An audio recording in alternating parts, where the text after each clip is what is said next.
The senators and all in attendance will please stand and be led in prayer by the Honorable John J. Bell, 13th Senatorial District.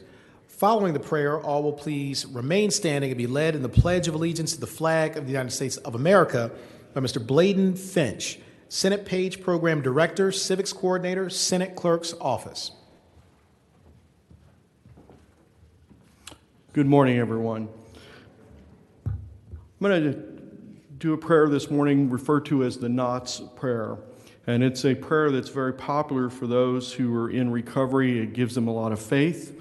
And today, addiction recovery is something that's plaguing people across Virginia. COVID has frankly even made it worse for many. And I know it's touched families, it's touched my family, and I ask that you all join me in prayer today and think about those who are fighting this cause today. Let's bow our heads. Dear God, please untie the knots that are in my mind, my heart, and my life. Remove the have-nots, the can-nots, and the do-nots that I have in my mind. Erase the will-nots, may-nots, might-nots that may find a home in my heart.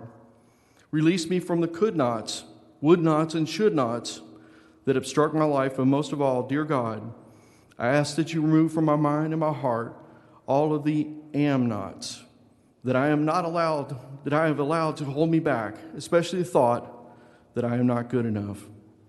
Amen. I pledge allegiance to the flag of the United States of America and to the republic for which it stands, one nation, under God, indivisible, with liberty and justice for all.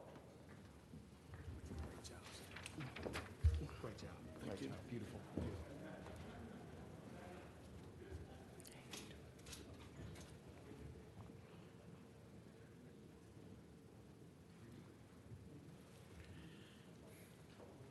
The clerk will call the roll. All those in attendance will please record their vote aye.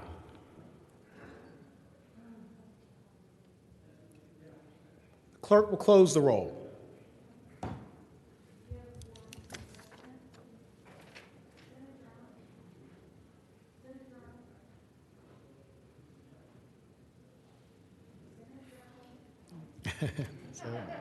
It's on there.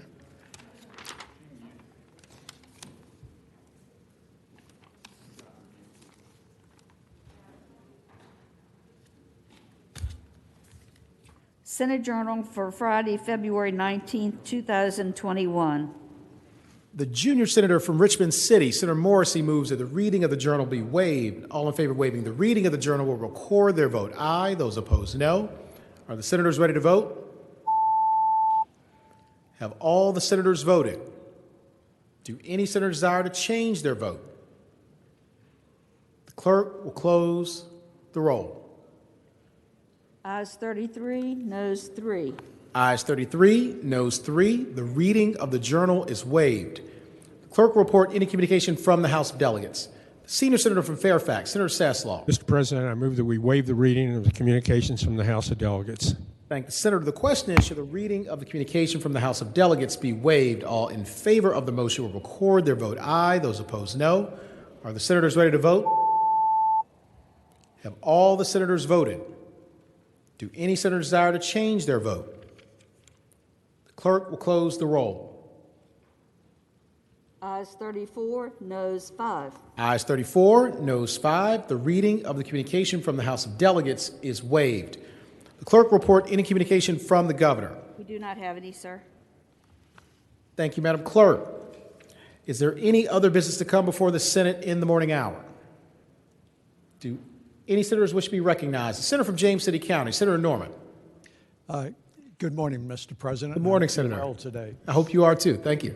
I am just peachy, thank you. But while I am peachy, sir, after the morning hour and other announcements, I would like a 20-minute recess so the Senate Republican caucus can meet because there were ongoing committee meetings and we were unable to huddle up.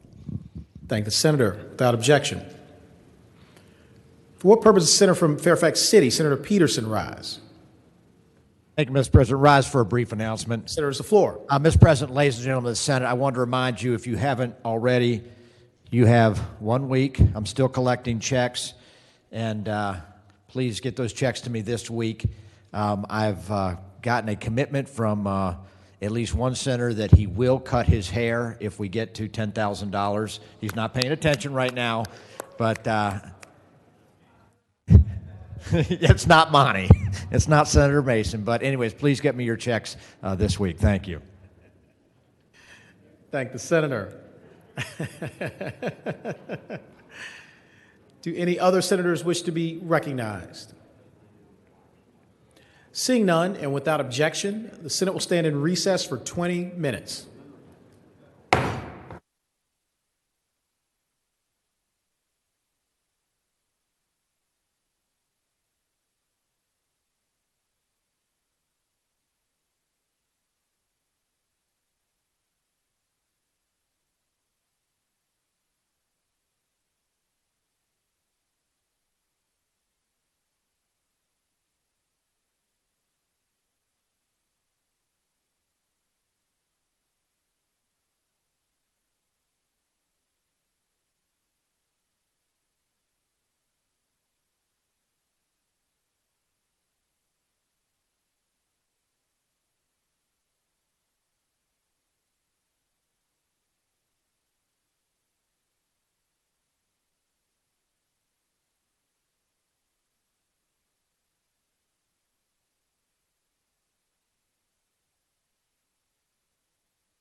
Senate will come to order. The senators will please take their seats.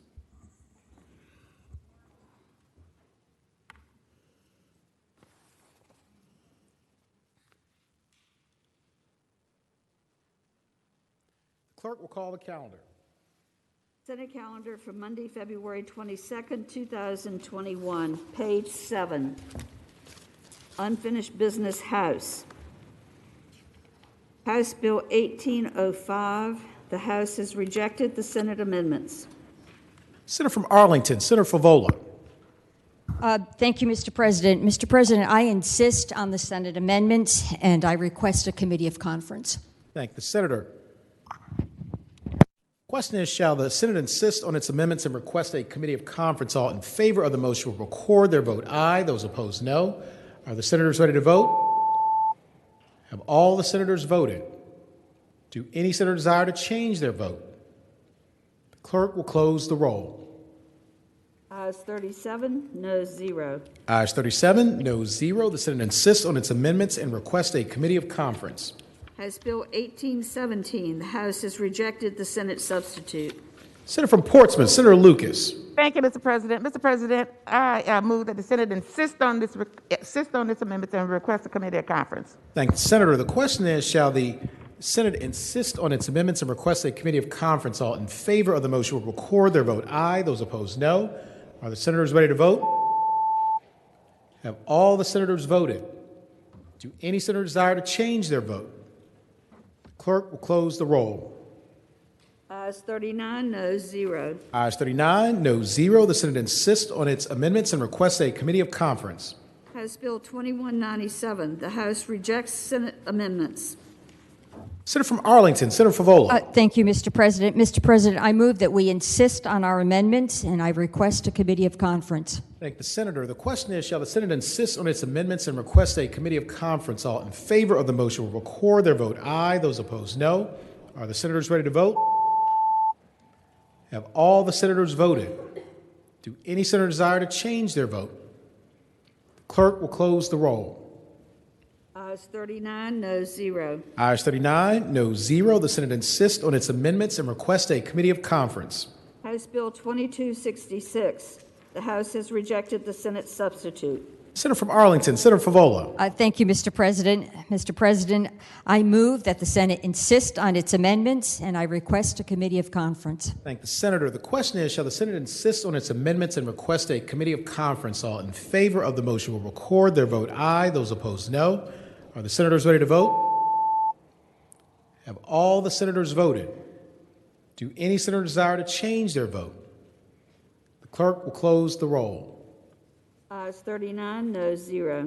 Ayes 39, noes 0. The Senate insists on its amendments and requests a committee of conference. We are awaiting House action on the remaining bills in that category. You go to page 10, unfinished business Senate. Senate Bill 1130 has passed the House with a substitute with amendment. Senator from Spotsylvania, Senator Reeves. Thank you, Mr. President. I would move that we concur with the House amendments and speaking to that. Senators, the floor. Ladies and gentlemen, this is the follow-up bill for the veterans referendum that was held this last November for exemption of a motor vehicle for 100% service-connected disability.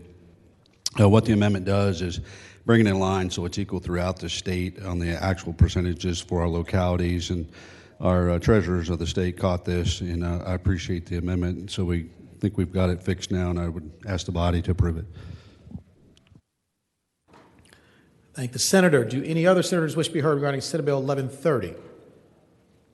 Seeing none, the question is, shall the Senate concur with the House amendment? All in favor of the motion will record their vote aye. Those opposed, no. Are the senators ready to vote? Have all the senators voted? Do any senator desire to change their vote?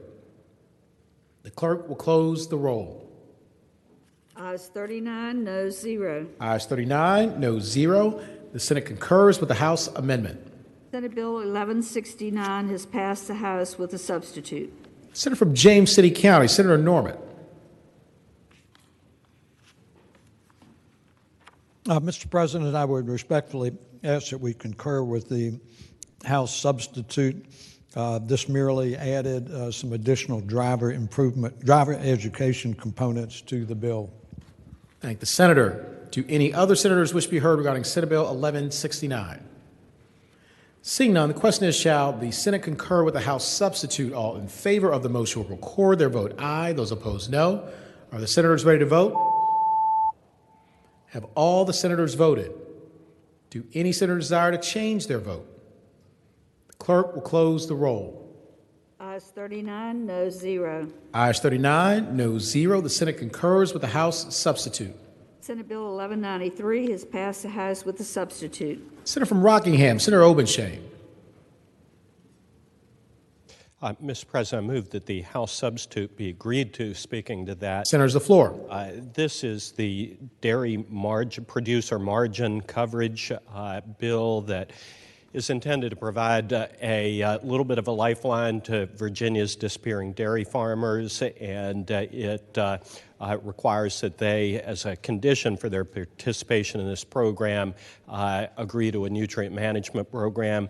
The House substitute caps the state's liability in this case and removes some language that is going to streamline the administrative process. So with that, I move that we agree to the House substitute.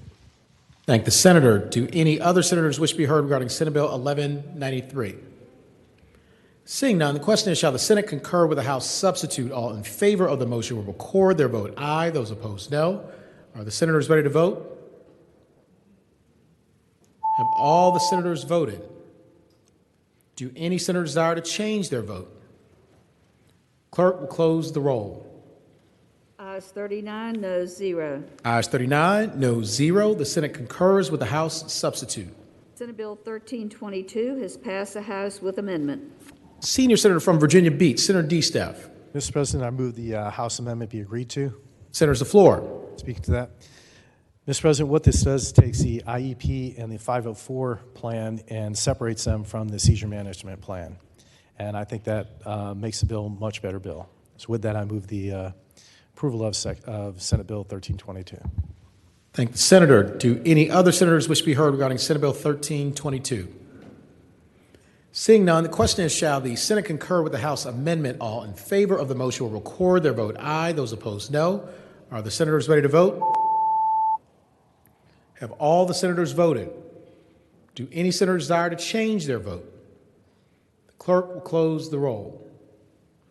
Ayes 39, no 0. Ayes 39, no 0. The Senate concurs with the House amendment. Senate Bill 1138 has passed the House with a substitute. This is 1338? 1338. Okay. Senator from Southern Fairfax, Senator Barker. Mr. President, with a recommendation that it be rejected, I move that the substitute be agreed to. Senators, the floor. And basically what they did was they took it back to their version of it with the House bill that was the companion, which would delay implementation of telemedicine. And so we need to insist on on getting started quickly on things. Thank the senator. Do any other senators wish to be heard regarding Senate Bill 1338? Seeing none, and with the recommendation that it be rejected, the question is, shall the Senate concur with the House substitute? All in favor of the motion will record their vote aye. Those opposed, no. Are the senators ready to vote?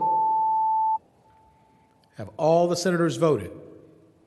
Do any senators desire to change their vote? The clerk will close the roll. Ayes 0, noes 39. Ayes 0, noes 39. The Senate does not concur with the House substitute. Senate Bill 1349 has passed the House with a substitute. Senator from Bedford, Senator Newman. Mr. President, with the recommendation that it be rejected, I move that the amendment in the form of a substitute be agreed to. And speaking of that motion, Senators, the floor. Mr. President, this was a continuing education and the method by which we communicate with those people within the industry. The House actually kind of listened to a bill that went before it and amended this bill to look like that bill. And so I think we had it in conference. We can get it back to this bill. So, thank the senator. Do any other senators wish to be heard regarding Senate Bill 1349? Seeing none, and with the recommendation that it be rejected, the question is, shall the Senate concur with the House substitute? All in favor of the motion will record their vote aye. Those opposed, no. Are the senators ready to vote? Have all the senators voted?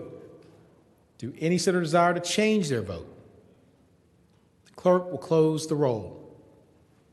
Ayes 0, noes 39. Ayes 0, noes 39. The Senate does not concur with the House substitute. Senate Bill 1354 has passed the House with a substitute. Senator from Augusta, Senator Hanger. Thank you, Mr. President. I move that we agree with the House substitute. And speaking to that, Senator has the floor. thank you, Mr. President, members of the Senate. This bill, Senate Bill 1354, is the Enhanced Nutrient Removal Bill.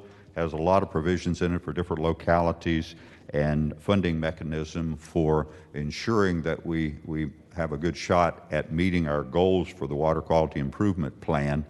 I know of at least one locality that would like to be included, but it seems it would be much better to put this on the governor's desk and then have the stakeholders review it and perhaps entertain an amendment later. It's essentially the same bill that left here. Again, move that we agree to the House substitute. Thank the senator. Do any other senators wish to be heard regarding Senate Bill 1354? Seeing none, the question is, shall the Senate concur with the House substitute? All in favor of the motion will record their vote aye. Those opposed, no. Are the senators ready to vote? Have all the senators voted? Do any senators desire to change their vote? Clerk will close the roll. Ayes 39, noes 0. Ayes 39, noes 0. The Senate concurs with the House substitute. Senate Bill 1439 has passed the House with amendment. The senior senator from Richmond City, Senator McClellan. Thank you, Mr. President. I move that we concur with the House amendment. And speaking to that, Senator has the floor. thank you, Mr. President. This is the Student Civic Engagement Bill, and the amendment is just fixes a grammatical error in the bill, and that's all it does. Thank the senator. Do any other senators wish to be heard regarding Senate Bill 1439? Seeing none, the question is, shall the Senate concur with the House amendment? All in favor of the motion will record their vote aye. Those opposed, no. Are the senators ready to vote? Have all the senators voted? Do any senators desire to change their vote? The clerk will close the roll. Ayes 25, noes 14. Ayes 25, noes 14. The Senate concurs with the House amendment. Senate Bill 1461 has passed the House with a substitute. Senator from Accomack, Senator Lewis. Thank you, Mr. President. I move that we accept the House substitute. And speaking to that motion, Senator has the floor. Mr. President, members of the body, we recall that Senate Bill 1461 is the jail bribery bill. It set up a new class of felony for bribery of a jail official. What the House substitute does is actually just tighten it down to put the focus on the actual employee of the Corrections Department and the jail, their employees or contractors, and removes reference to any third parties or the inmates themselves. And so now the focus is on that. The bill was supported by the Sheriff's Association, and with this substitute, it still continues to be supported with by the Sheriff's Association. So I'd move that we accept the substitute. Thank the senator. Do any other senators wish to be heard regarding Senate Bill 1461? Seeing none, the question is, shall the Senate concur with the House substitute? All in favor of the motion will record their vote aye. Those opposed, no. Are the senators ready to vote? Have all the senators voted?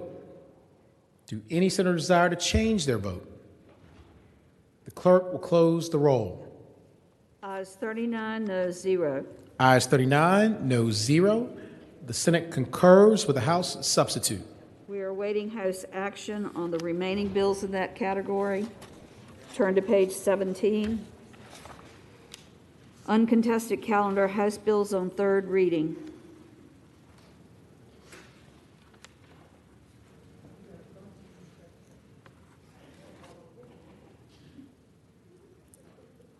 As we go to page 17, the senior senator from Fairfax, Senator Saslaw. Mr. President, I move that all House bills on third reading on the uncontested calendar, that's pages 17 through 28, excuse me, House Bill 1747 to 2317, be advanced to their final passage in a block after the adoption of any amendments thereto. Any senator desiring to remove a bill from the block, please do so after the clerk has read the number of the bill. Thank the senator. The question is, shall the House bills on the uncontested calendar, third reading, pages 17 through 28, House Bill 1747 through House Bill 2317, be placed upon their final passage in a block after the adoption of any amendments thereto? We understand that any senator desiring a bill be removed from the block will do so after the clerk has read the number of the bill. All in favor of the motion will say aye. Those opposed, no. The ayes have it. The motion is agreed to. The bills are before us in the block. The clerk will read the number of the bills. House Bill 1747, reported from the Committee on Education and Health. House Bill 1838, reported from the Committee on Education and Health. House Bill 1843, reported from the Committee on General Laws and Technology. House Bill Mr. President. Senator from Roanoke County, Senator Suderline. Thank you. Can House Bill 1843 come out of the block? Without objection, House Bill 1843 will be removed from the block. Thank you. House Bill 1865, reported from the Committee on Education and Health. House Bill 1876, reported from the Committee on General Laws and Technology with amendment. Senator from Southern Fairfax, Senator Barker. Does the senator want to move the committee amendment? Yes, I do. Thank you, Mr. President. I would move the committee amendment. Thank the senator. The question is, shall the committee amendment be adopted? All in favor of the motion will say aye. Those opposed, no. The ayes have it. The committee amendment is adopted. House Bill 1894, reported from the Committee on Education and Health. House Bill 1950, reported from the Committee on Education and Health. House Bill 1976, reported from the Committee on Education and Health. House Bill 1987, reported from the Committee on Education and Health with a substitute. Senator from Portsmouth, Senator Lucas. Thank you, Mr. President. Mr. President, I move that the committee substitute be agreed to. Thank the senator. The question is, shall the committee substitute be agreed to? All in favor of the motion will say aye. Aye. Those opposed, no. The ayes have it. The committee substitute is agreed to. House Bill 1988, reported from the Committee on Education and Health with a substitute. Senator from Portsmouth, Senator Lucas. Thank you, Mr. President. Mr. President, I move that the committee substitute be agreed to. Thank the senator. The question is, shall the committee substitute be agreed to? All in favor of the motion will say aye. Aye. Those opposed, no. The ayes have it. The committee substitute is agreed to. House Bill 2018, reported from the Committee on the Judiciary. House Bill 2019, reported from the Committee on Education and Health. House Bill 2079, reported from the Committee on Education and Health. House Bill 2086, reported from the Committee on Education and Health.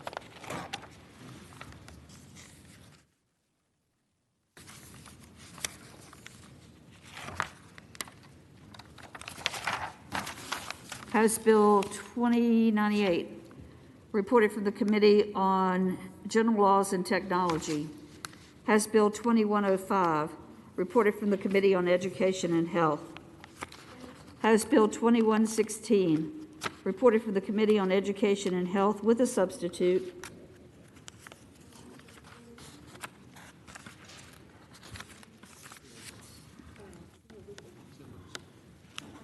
Yes. Senator from Portsmouth, Senator Lucas. Thank you, Mr. President. Mr. President, I move that the committee substitute be agreed to. Thank the senator. The question is, shall the committee substitute be agreed to? All in favor of the motion will say aye. Aye. Those opposed, no. The ayes have it. The committee substitute is agreed to. House Bill 2120, reported from the Committee on Education and Health. House Bill 2135, reported from the Committee on Education and Health. House Bill 2154, reported from the Committee on Education and Health. House Bill 2162, reported from the Committee on Education and Health. House Bill 2190, reported from the Committee on the Judiciary with a substitute. Senator from Roanoke City, Senator Edwards. Mr. President, I move the committee substitute be adopted. Thank the senator. The question is, shall the committee substitute be adopted? All in favor of the motion will say aye. Those opposed, no. The ayes have it. The committee substitute is adopted. House Bill 2192, reported from the Committee on the Judiciary. House Bill 2193, reported from the Committee on the Judiciary with amendment. Senator from Roanoke City, Senator Edwards.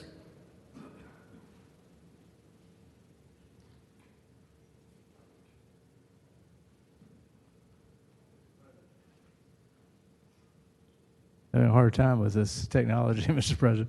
I move that the committee amendment be adopted. Thank the senator. The question is, shall the committee amendment be adopted? All in favor of the motion will say aye. Those opposed, no. The ayes have it. The committee amendment is adopted. House Bill 2220, reported from the Committee on Education and Health.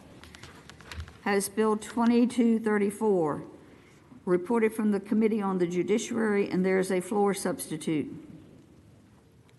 Senator from Roanoke City, Senator Edwards. Mr. President, I move that we waive the reading of the floor substitute. Thank the senator. The question is, shall the reading of the floor substitute be waived? All in favor of the motion will say aye. Those opposed, no. The ayes have it. The reading of the floor substitute is waived. Senator from Roanoke City, Senator Edwards. Mr. President, I move that the floor substitute be adopted. Senators, the floor. Mr. President, this has to do with victims of sex trafficking. It clarifies what is involved in victims of sex trafficking having an affirmative defense if they're charged, for example, with a violation of the law. If they can show, for example, that they were coerced to engage in the offense through the use of force or intimidation, or the offense was committed at the direction of another person, they were charged with engaging in prostitution or unlawful sexual intercourse for such money or the equivalent. And with that explanation, I move that the substitute be adopted. Thank the senator. Question is, shall the floor substitute be adopted? All in favor of the motion will say aye. Those opposed, no. The ayes have it. The floor substitute is adopted. House Bill 2238, reported from the Committee on Education and Health. House Bill 2298, reported from the Committee on the Judiciary. House Bill 2299, reported from the Committee on Education and Health, with a substitute. Senator from Portsmouth, Senator Lucas. Thank you, Mr. President. Mr. President, I move that the committee substitute be agreed to. Thank the senator. The question is, shall the committee substitute be agreed to? All in favor of the motion will say aye. Aye. Those opposed, no. The ayes have it. The committee substitute is agreed to. House Bill 2300, reported from the Committee on Education and Health, with amendments. Senator from Portsmouth, Senator Lucas. Thank you, Mr. President. I move that the committee amendments be agreed to. Thank the senator. The question is, shall the committee amendments be agreed to? All in favor of the motion will say aye. Those opposed, no. The ayes have it. The committee amendments are agreed to. House Bill 2316, reported from the Committee on Education and Health. House Bill 2317, reported from the Committee on the Judiciary. The question is, shall the House bills pass in a block? That is, all bills except for House Bill 1843. All in favor of the motion will record their vote aye. Those opposed, no. Are the senators ready to vote? Have all the senators voted? Do any senators desire to change their vote? The clerk will close the roll. Ayes 39, no 0. Ayes 39, no 0. The bills in the block pass. Returning to House Bill 1843 on page 18. Senator from Southern Fairfax, Senator Barker. Mr. President, I move that the bill pass. And speaking to the bill, senators, the floor. Mr. President, what this does is it increases the maximum amounts that can be used for charitable gaming in terms of prizes. And this is it's been many years, more than a decade, since the maximum prize monies have been increased. Just to give you a couple examples, it increases the maximum allowable for a single door prize from $50 to $250, and the maximum for cumulative door prizes in any one session from $250 to $500. And there are various other increases that are in there as well.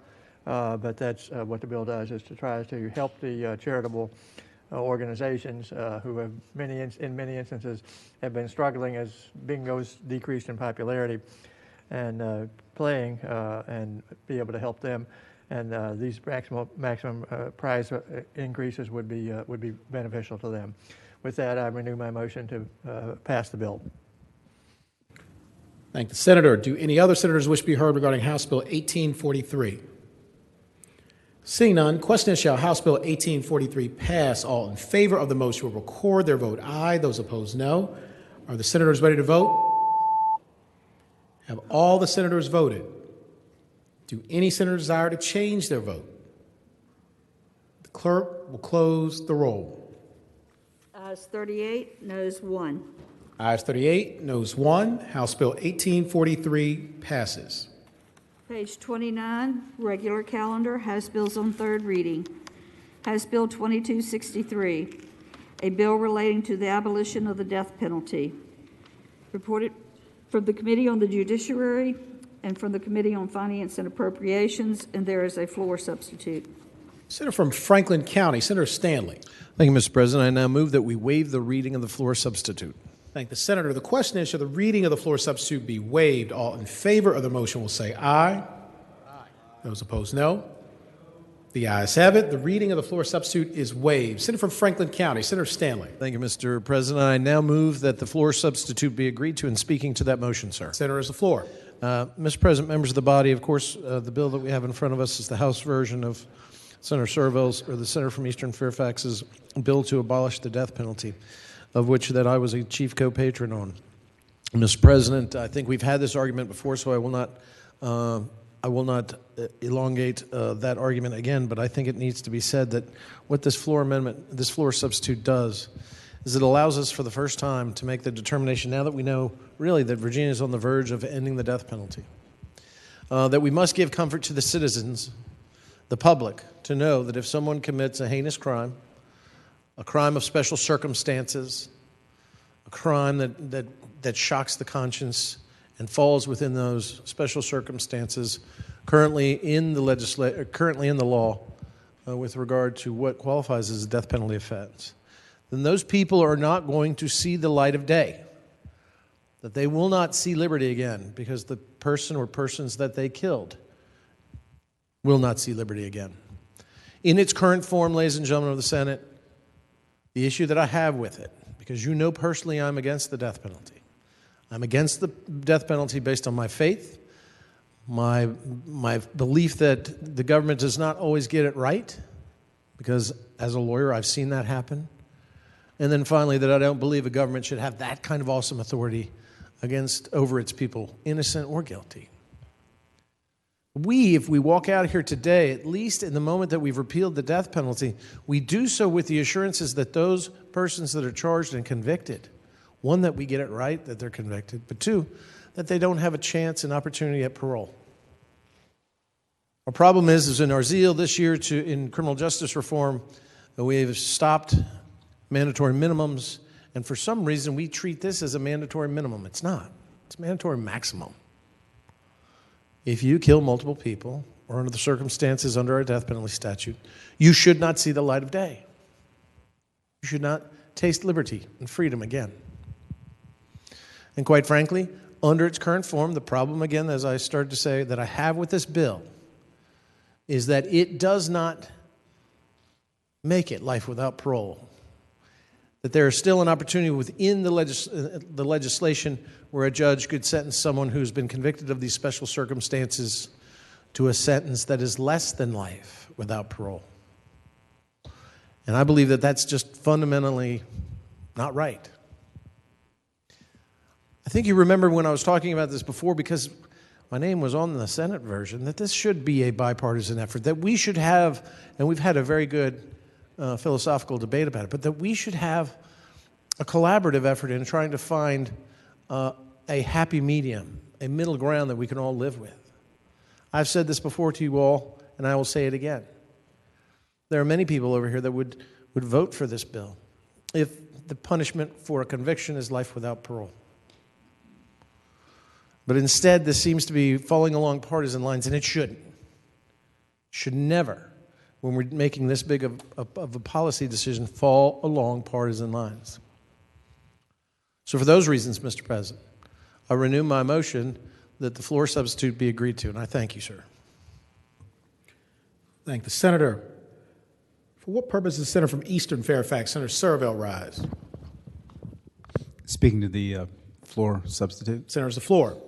Thank you, Mr. President. Ladies and gentlemen, I urge the body to reject this floor substitute. As you heard described, it basically creates 14 new mandatory minimum life sentences. And, you know, we're actually trying to get away from mandatory minimums. They don't work for a lot of reasons, which I'm not going to reiterate here. I do note, however, they do remove the victim's voice from the conversation because the victim doesn't get to have a say in the sentence either.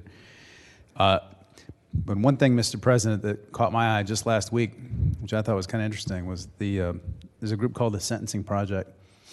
They came out with a report just last week. The headline says, "The people serving life in prison today exceeds the entire prison population of 1970 in the United States of America." Just think about that for a second. The use of life sentences, or what they also call effective life sentences, that's people who are sentenced to a term of years it's likely to exceed when they're going to live, has exploded in this country in the last 4 decades since I've been alive. And this proposal, this floor sub in front of you, goes in the opposite direction of where I think a lot of us think we ought to be going as a Commonwealth. If you think your judges aren't giving enough life sentences or aren't putting people in jail or prison as long as they should, then I'd suggest you have a conversation with your judges. But I don't believe that we as the legislature sort of sit in the right position to be able to prejudge every single circumstance that our legal system is going to have to deal with. I think it's awfully presumptuous for us to just decide that these 14 situations deserve this one and only punishment. We need to keep our discretion in our system, and I'd hope we'd reject the floor amendment. Thank the senator. For what purpose is the junior senator from Richmond City, Senator Morrissey, rise? Thank you, Mr. President, and good morning to you. Morning, Senator. Would the gentleman from Franklin City County raise for a question, please? Will Senator yield? I'm not from Franklin City County, but yes, so long as he's not mad at me. I apologize. Senator yields. You have the floor. He has to answer. Is he still mad at me? Is the senator from City of Richmond still mad at me? TBD. Mr. President? Senator, will you yield? I yield. I answered it. TBD. Senator's answered your question. Thank Senator you, has Mr. the President. floor. I'll yield now. Senator has the floor. Thank you, Mr. President. The gentleman supported the previous bill introduced by the gentleman from Eastern Fairfax to abolish the death penalty. I need to know, yes or no, is the senator still in favor of abolishing the death penalty? Senator has the floor. Thank you, Mr. President. I answer the gentleman by saying yes, I'm for abolishing the death penalty. But the sentence and the potential of the sentence being less than life without parole isn't what I agree to. Would the gentleman yield for another question? Senator yield? Certainly, I'll yield for my friend. Senator yields. You have the floor. Knowing the gentleman is a prolific reader, did he happen to read the front page story in the Washington Post over the weekend about the 15-year-old who was sentenced to life imprisonment as a 15-year-old juvenile, with the understanding at the time that if he made that plea, he would be paroled, has just been paroled after serving nearly 7 decades. And if he did read it, does he think that's appropriate?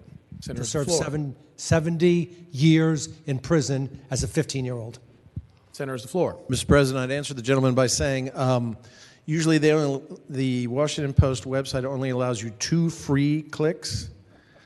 And I use those up on Laura Vizela's articles like as soon as they are. And you only get 2 free a month. So having not subscribed to it, which, you know, I guess I got to decide where I do. I have not read that article, but I think, you know, in working with the senator from Fairfax over here, in terms of making sure that those children who were sentenced in Virginia have an opportunity to have parole if they're sentenced as a juvenile, I think that certainly takes care of it. Now, I'm not familiar with the crime, and I don't know what would have caused 7 years in prison. I don't know. Sometimes you would agree with me. The clients that we've had sometimes act up in prison, commit more crimes. I don't know what the circumstances would be, so I don't feel like I could articulate a reason. But generally, that seems like a lot of time. Would the gentleman yield for a final question? Senator yield. I will. Senator yields. You have the floor. The gentleman stated a few moments ago that the reason he is opposed to the death penalty is because sometimes, quote, the government gets it wrong. Right. Is the gentleman not also concerned that by giving the government can also get it wrong when they sentence somebody to life without parole? Yes or no? Can they get it wrong in that situation as well? Senator's the floor. Mr. President, I'd answer the gentleman by saying justice is never perfect. You know that, and we've fought against that. We fought against it together. And so, yes, justice, just because you make something of a conviction for special circumstances, life without parole, doesn't mean that the conviction was properly obtained or that the right guilty person was convicted. So I would agree with you, sir. I thank the gentleman. Speaking briefly. Senator's the floor. Thank you, Mr. President. Mr. President, unlike some bills where you may be able to change the hearts and mind of some of your colleagues, I think most folks are pretty well set here. But let me just say, with regard to the senator's amendment on the nature of a floor substitute, the senator acknowledges that we government juries can get it wrong, but seems to acquiesce that it's okay then if they get it wrong and the person is never eligible to seek parole, or in his words, never see the light of day. That seems to be inconsistent. If you get it wrong and somebody is executed, you can also get it wrong when you sentence somebody to life in prison. The last point is this. The reason I brought up the Washington Post article that the senator from Southern Fairfax Senator Marsden brought to my attention is the following. It was a front page story in the Washington Post, and I'd recommend that to everybody. A young 15-year-old, a youthful 15-year-old with 3 co-defendants was convicted of robbery and murder. At the time, he said that he didn't do it, and it wasn't a lot. There was very little evidence that he did do it, but he was with a group of people that did do it. He pled guilty with the understanding from his lawyer that he may be eligible for parole after 10 years. Well, he didn't get parole. After 10 years, or 20, or 30, or 40, or 50, or 60. But after 68 years old, and at the age of 83, with the whole world having changed, now he finally got parole. That's the problem when the senator says the person should never see the light of day. It's for that reason that I ask that you reject the senator's floor amendment in the nature of a substitute. Mr. President. Thank you, Mr. President. Thank the senator. For-purpose senator from Franklin County, Senator Would the Stanley. junior senator from the city of Richmond yield for a question? Will the senator yield? I yield, Mr. President. Senator yields. You have the floor. Mr. President, I'd ask the gentleman, would he agree with me, though, that it is better to have, if the mistake is made, to have that person still alive so it can be corrected, than to have that mistake made in a capital punishment sentence where then the person is executed and later found out to have been innocent? You can't unring that bell. I would answer the gentleman with one word: absolutely. Gentleman, yield for one more question. Senator Yield. I will, Mr. President. Senator Yield, you have the floor. Thank you, Mr. President. I'd ask the gentleman, does he remember how close Earl Washington was from being executed? And he was an innocent man? And how close he was in the Commonwealth of Virginia from losing his life for a crime that he did not commit?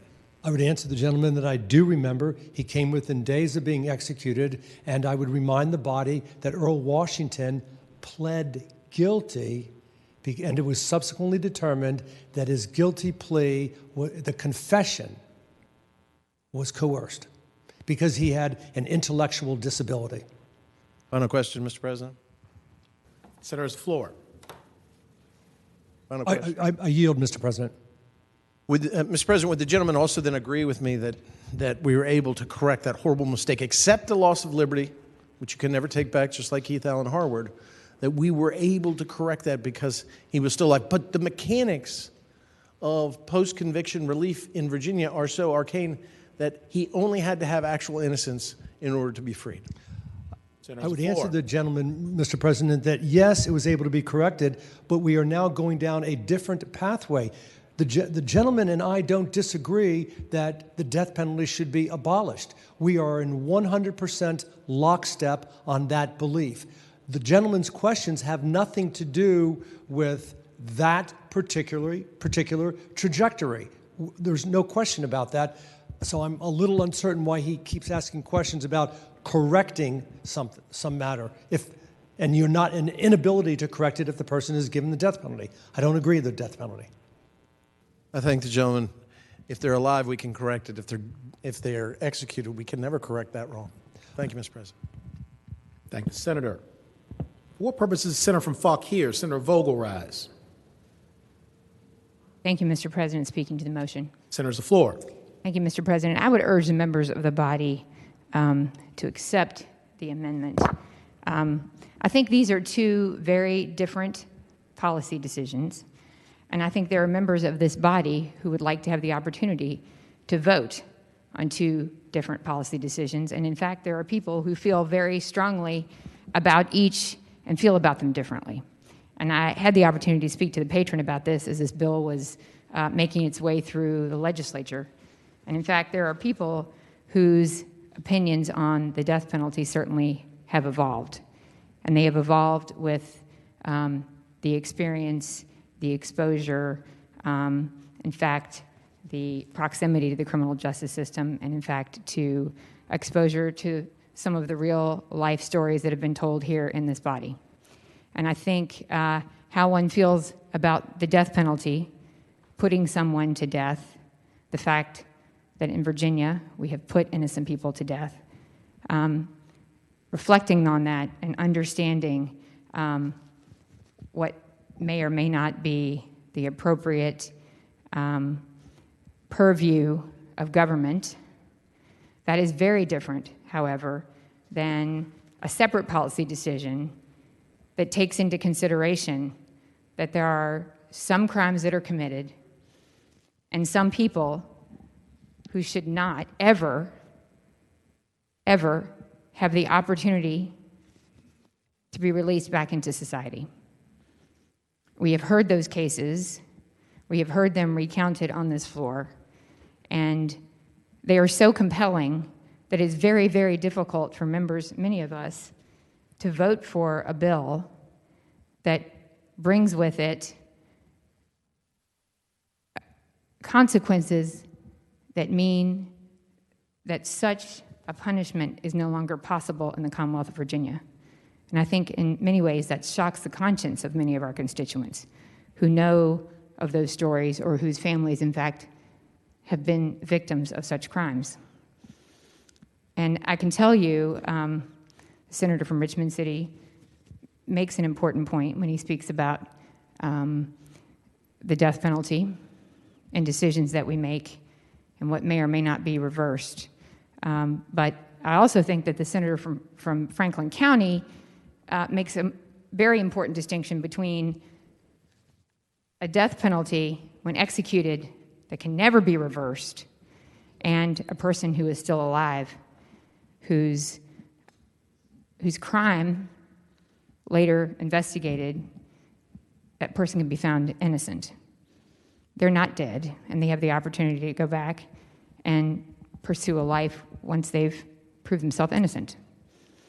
And I would just encourage members of this body to consider the plea from the senator from Franklin County who said there are those of us who would like to have the opportunity to cast that vote on two separate policy decisions and have a bipartisan vote.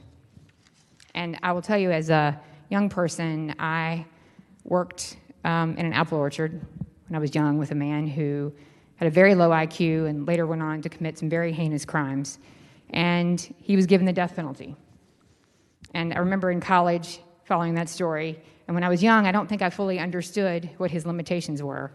And again, evolving as a person and understanding what the real consequences are to someone's family and what the death penalty really means to those who are guilty, but more importantly to those who are innocent. I for one would like to have the opportunity to cast that vote.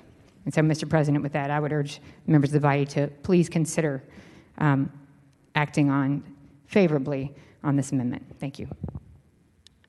Thank the senator. For what purpose is the senator from Roanoke County, Senator Suderline, rise? Thank you, Mr. President. Speak briefly to this floor substitute. Senator's the floor. Mr. President, I'm not going to speak too long because I very much hold the similar views that have been represented by the senators from Franklin and Fauquier, something that we've been asking for some time. And I don't think the arguments that have been made against the substitute hold up.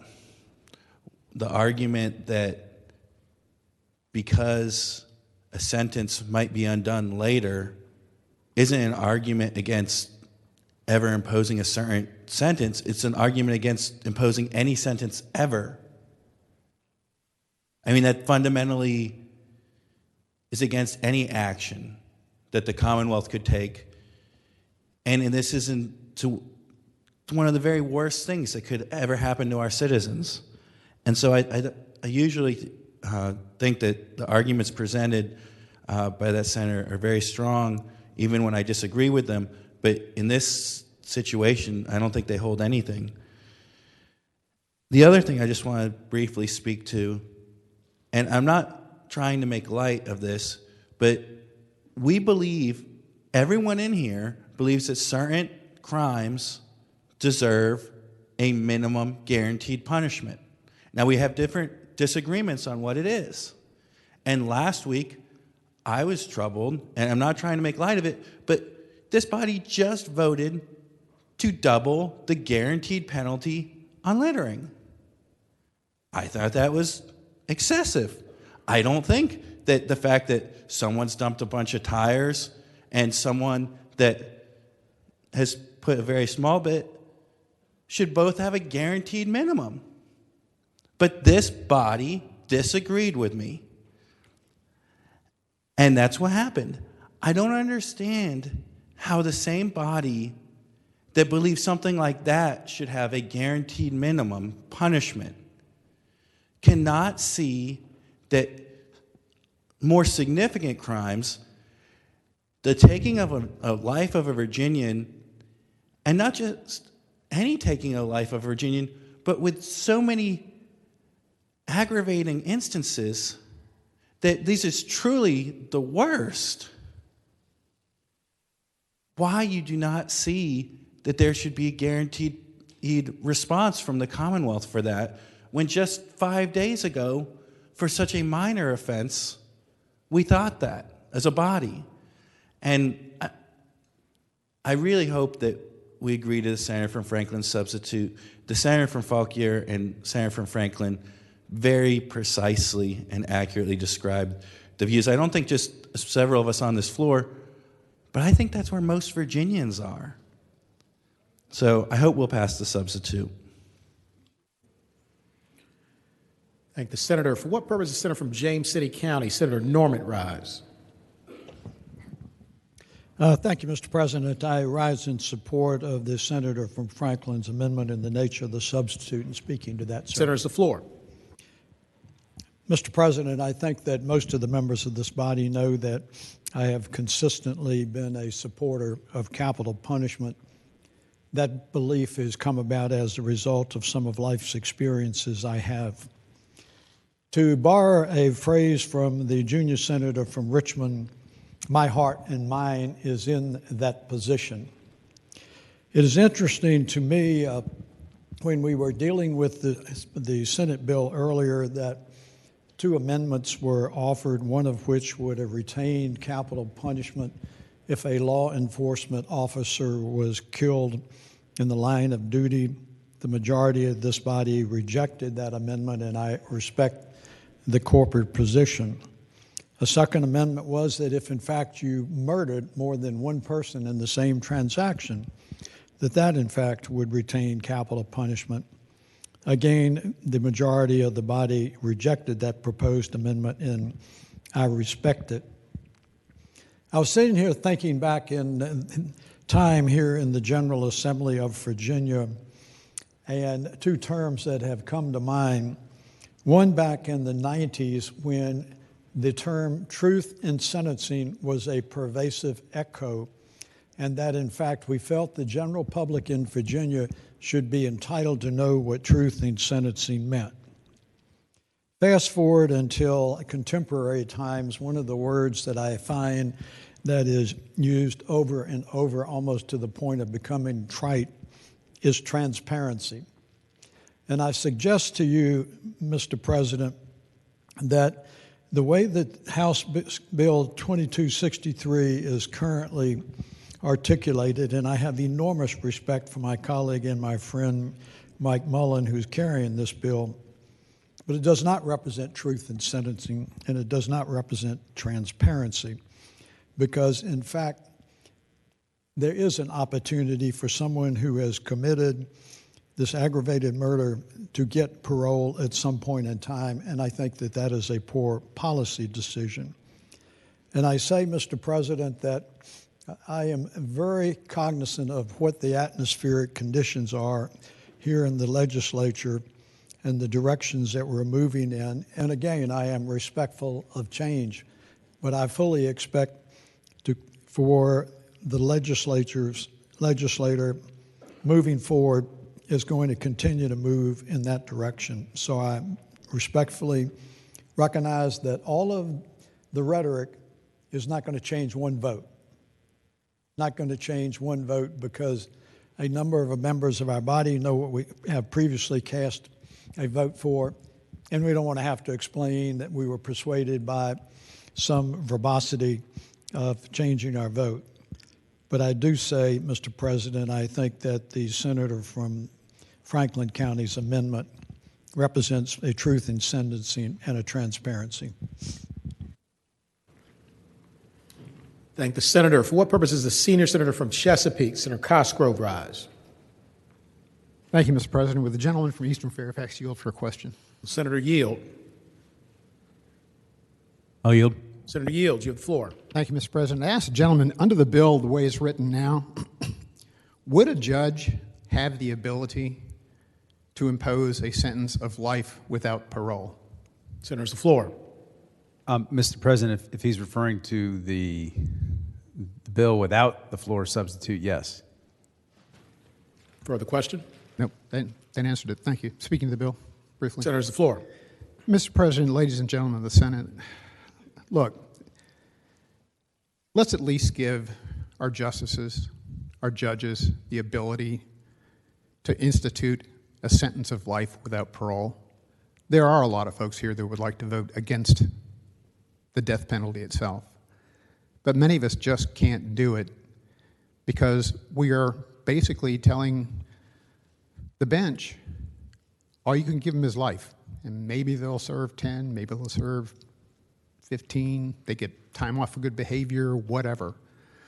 But under this bill, there's a very good possibility that a person convicted of capital murder is going to be out of prison in a much shorter period of time. What the gentleman from Franklin's substitute does, it gives that ability to have a judge issue that penalty of life without parole. Now, I don't think that means if we get it wrong, fine, at least the person's still alive. And they can, basically, as what happened with Mr. Washington, be exonerated. Let's at least give our justices the opportunity to impose what I think is the proper sentence. Thank you. Thank the senator. For what purpose is the senior senator from Virginia Beach, Senator D. Steph, rise? Mr. President, will the senator from Eastern Fairfax County rise for a quick question? Senator Yield. I'll yield. Senator Yield, you have the floor. Mr. President, can you ask the gentleman what was the population of the U.S. in 1970? Senator has the floor. I don't know. Give me like 30 seconds. I can answer that. Mr. President, I'm happy to help him out. It was 205 million. Mr. President. Further question? Can you ask the gentleman? I'll yield if it doesn't require Google. Senator Yields, you have the Thank floor. you, Mr. President. Can you ask the gentleman, in all U.S. prisons, and we're talking about state prisons, 1,833 of them, 110 federal prisons, 1,772 juvenile correctional facilities, 3,134 local jails, 218 immigration detention facilities, 80 Indian County jails, as well as military prisons, civil confinement centers, state psychiatric hospitals, prisons in the U.S. territories. How many people are currently incarcerated? Total incarcerations. Senator has the floor. Mr. President, I thought I told them I wasn't going to answer if it required Google. So I don't know the answer, but I appreciate that the gentleman often likes to fact check me with Google before and after or during and after my speeches. Mr. President, I just wanted to point out, or speaking to the bill, Mr. President. Senator's the floor. I just wanted to point out that today, that there's currently 2.3 million people incarcerated in all of those facilities. A far number from the equivalent of what was in the population of the U.S. in 1970, less than 1%. So, Mr. President, when we put out facts on the bills, especially one as important as this, that truly is going to make decisions on how individuals vote, that I believe we should put out accurate facts. And, Mr. President, I'm happy to cite the Prison Policy Initiative in the U.S. Census for my statistics, with correcting that less than 1% of the entire prison population, of the entire population of the U.S. in 1970 is currently incarcerated. And all prisons, all mental institutions, all military prisons, all jails, everything in the United States. Thank you very much. For what purpose is the Senator from Western Fairfax, Senator Marsden, rise? Thank you, Mr. President. Speak to the bill, or to me, to the amendment. The substitute? Senator, substitute, the floor. Yes. Thank you, Mr. President. I would hope that we would reject this floor substitute. I think it needs to be taken up in the larger context of a review in the future of truth in sentencing and of perhaps the restoration of parole.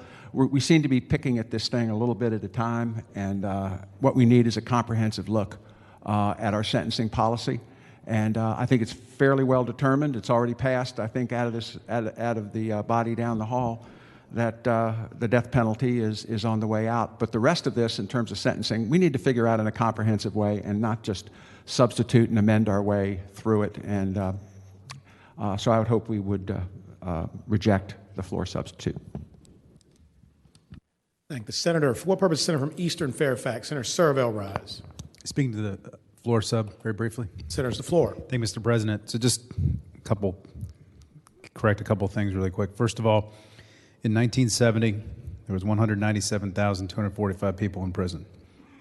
In 2016, there were 206,268 people who have life sentences. More people today have life sentences than were in prison when I was born. And yes, the country's grown, but the use of life in prison has grown exponentially, and it's growing even faster in the last 2 decades. Mr. President, the other thing I'll just say, just so we're clear, if a judge gives somebody a life sentence on a Class 1 felony, they don't get any geriatric parole because they're excluded from that. Class 1 felonies do not get geriatric parole, and they do not get earned sentence credits. So if a judge says life, they get life. Our judges have the authority to do life today, and they'll still have the authority to do life after we pass this bill in a few minutes. So life means life when you're dealing with somebody who's convicted of what will soon be aggravated murder, formerly capital murder. Thank you, Mr. President. I hope we reject the floor sub. Thank the senator. Do any other senators wish to be heard regarding the floor substitute? Seeing none, the question is, shall the floor substitute be adopted? All in favor of the motion will say aye. Those opposed, no. The noes have it. Floor substitute is rejected. Seeing at least 8 hands, we will have a recorded vote.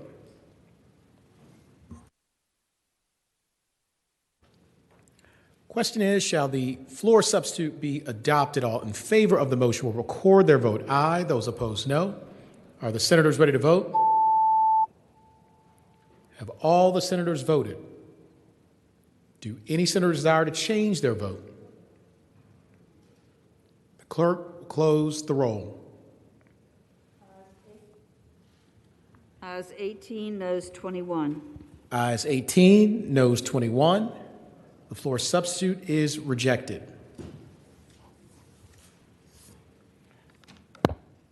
The senator from Roanoke City, Senator Edwards. Mr. President, I move that House Bill 2263 be passed. Senator's the floor. And by way of explanation, Mr. President, we've heard a lot of discussion. One important note has been made that societal values have evolved. Indeed, they have.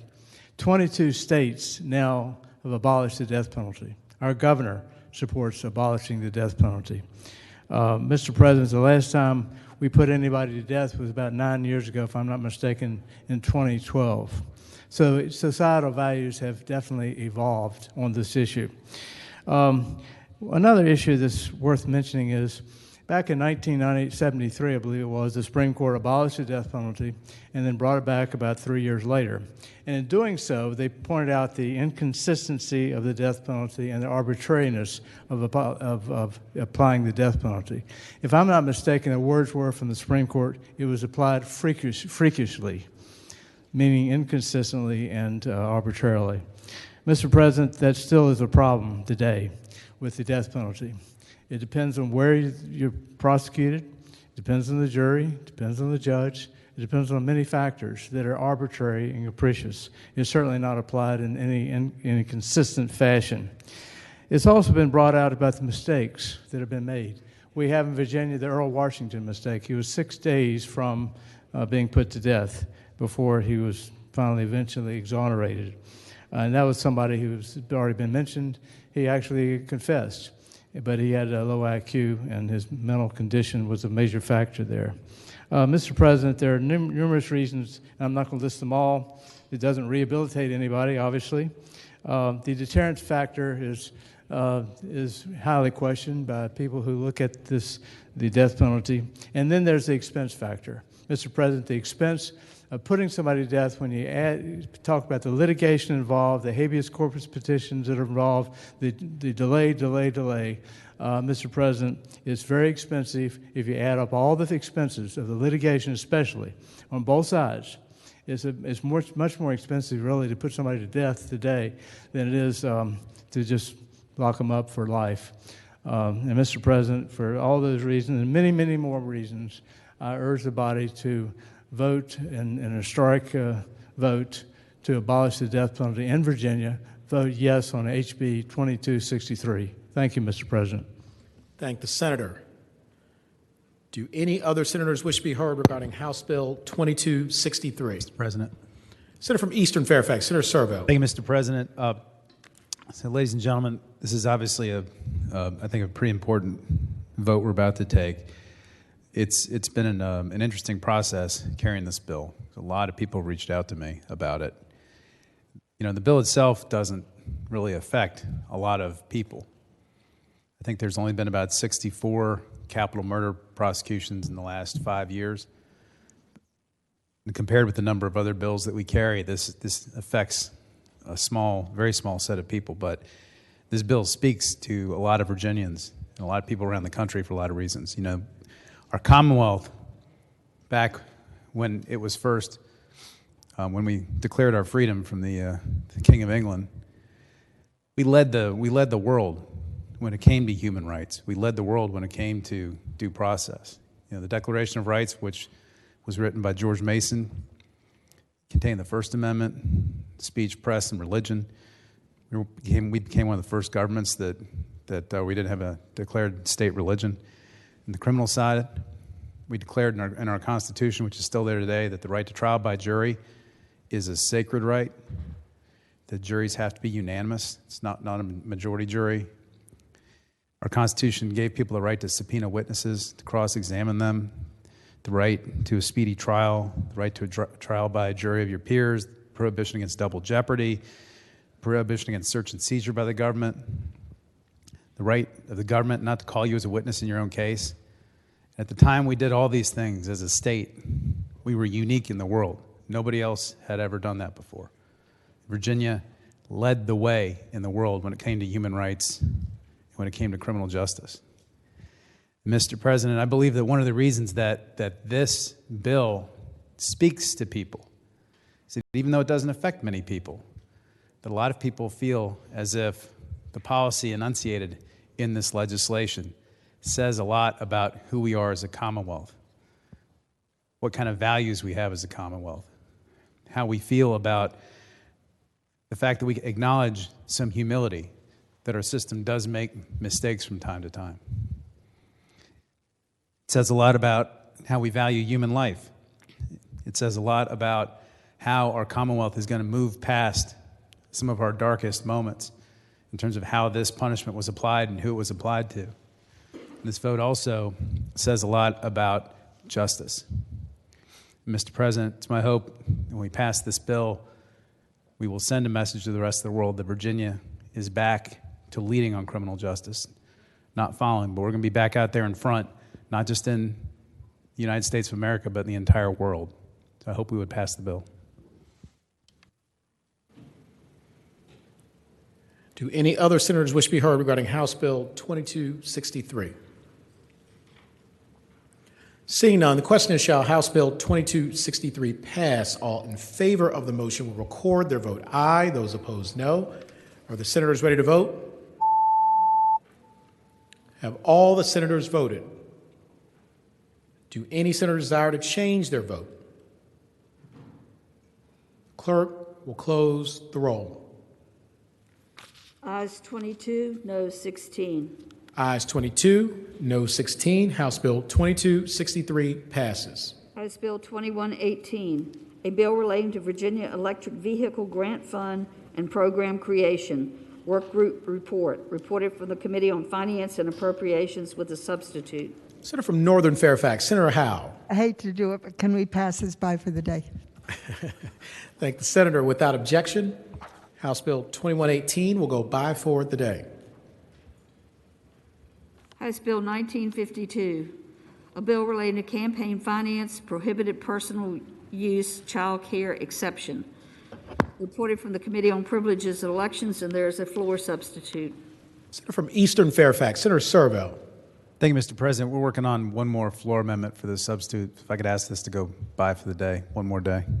Thank the senator. Without objection, House Bill 1952 will go by for the day. House Bill 2020, a bill relating to nomination of candidates for elected offices, restrictions on nomination methods selected by political party. Reported from the Committee on Privileges and Elections with an amendment. Senator from Bath, Senator Dean. Mr. President.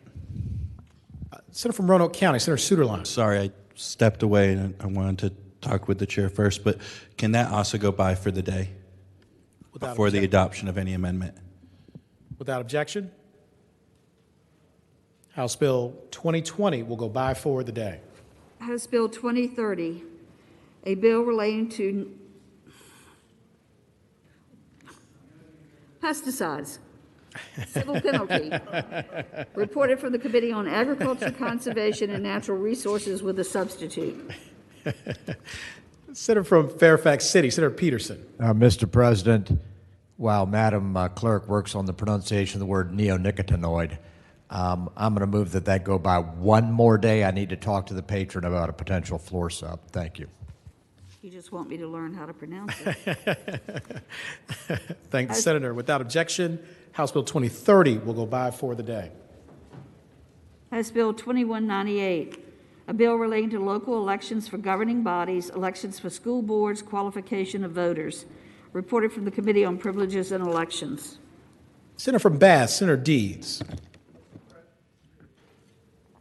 Mr. President, I move the bill pass. Senators, the floor. This bill provides that in a locality that elects their representatives for local government from district or wards, that the votes to elect or in their election come from the district or ward and not at large. That's simply what the bill does, and I ask you to pass it. Senator, do any other senators wish to be heard regarding House Bill 2198? Senator from Fauquier, Senator Vogel. Thank you, Mr. President. Speaking to the measure. Senators, the floor. Mr. President, I had some correspondence regarding this legislation in two categories. The first was, and I raised this simply because I was a victim of this when I had legislation that affected an HOA. And that was, I was carrying legislation that was currently the subject of litigation.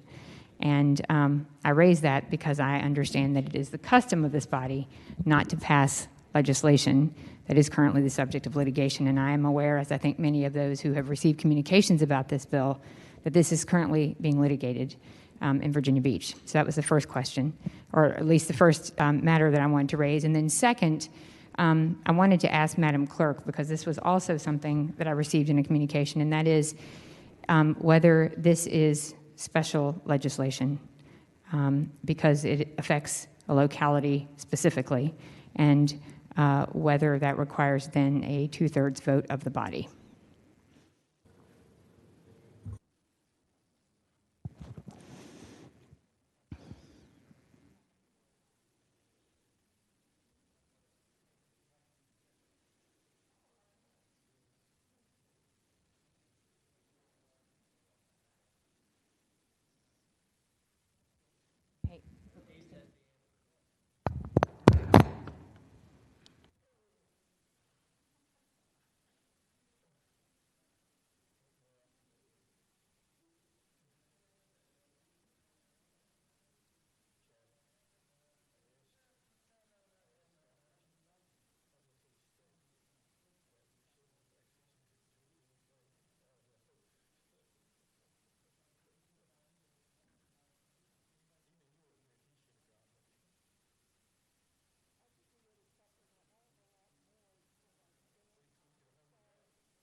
Order, the senators will please take their seats.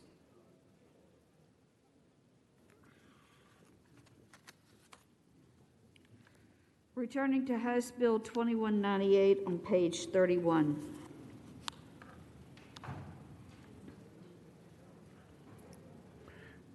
Senator from Northern Chesapeake, Senator Spruill. Mr. President, are we going by with the 2198? Are we on that now? Yes, we are, Senator.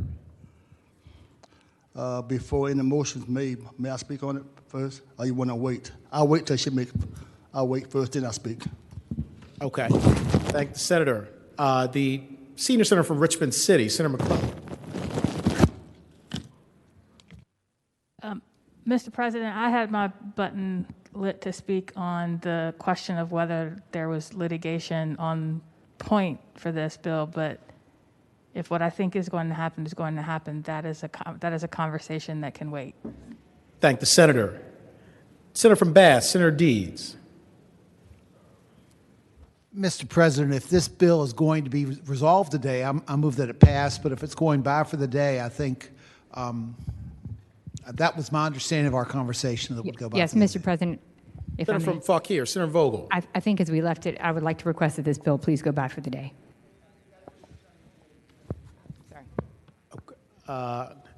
Thank the Senator for the motion. Senator from Northern Chesapeake, Senator Spruill. Thank you, Mr. President. Speaking on going by for the day. Senators, the floor. Mr. President, members, let me beat my own self for a minute. Here we go again trying to pull a fast one. Come to me, I'll tell you what it means. Tell me, Mr. President, why on the P&E committee, the gentle lady from Fauquier, 27th District, is on the P&E committee. Why wasn't all this brought up then? The gentleman from the 25th District, Lynchburg, another Republican, he's on the P&E committee. Why wasn't brought up then? One of the smartest lawyers I know, I'm going to call his name because I like him, Maduka. On the 4th District, he's on the P&E committee. Why wasn't brought up then? On the Democratic side, a gentlewoman from Richmond, Virginia, on the P&E committee. Why wasn't brought up then? The gentleman from South Fairfax, Eastern Fairfax, on the P&E committee. Why wasn't brought up then? The chairman, 25th District, on the P&E committee. You got 6 lawyers on the P&E committee. And then the gentle lady from Fauquier going to ask all these questions. Now, how come it was not done when we were in the committee? On the House side, P&E committee, you got 5 lawyers. All these smart lawyers. Now, so I'm saying to myself, they're trying to pull a fast one again. Of all these smart lawyers, and then, Madam, Mr. President, they're going to allow you, a smart lawyer. The clerk is not a lawyer. His chief of staff is not a lawyer. So how can the 3 of you make a decision with all these lawyers on the House and the Senate side cannot get it right? Oh, Senator, you know I'm a lawyer, right? I apologize. Yes, sir. I may not be smart, but... I say a smart lawyer. I say a smart lawyer. Fair enough. Senator has the floor. So my side said to me, don't object to it. I'm saying, what's going on here? And I'm trying to figure out that when we have something that go before a subcommittee, we have something go to the full committee, and if you can't work it out to a subcommittee, you can't work it out to a full committee, and now on the floor, here you go again. There is something that is right. All we're trying to do is stop what's going on in Virginia Beach for years and years and years. Again, my chief lawyer says to me not to say anything about buy for the day, but I'm going to do that. But I'm saying, watch out. There you go again. Them lawyers are trying to pull a fast one on that side of the aisle. Thank you. Mr. President. Senator from Hanover, Senator McDougal. Mr. President, a parliamentary inquiry. Senator's the floor. Mr. President, can you make an inquiry in a committee about whether a bill requires a requisite vote in order to move forward, or can you only make that with yourself, Mr. President, on the floor of the Senate?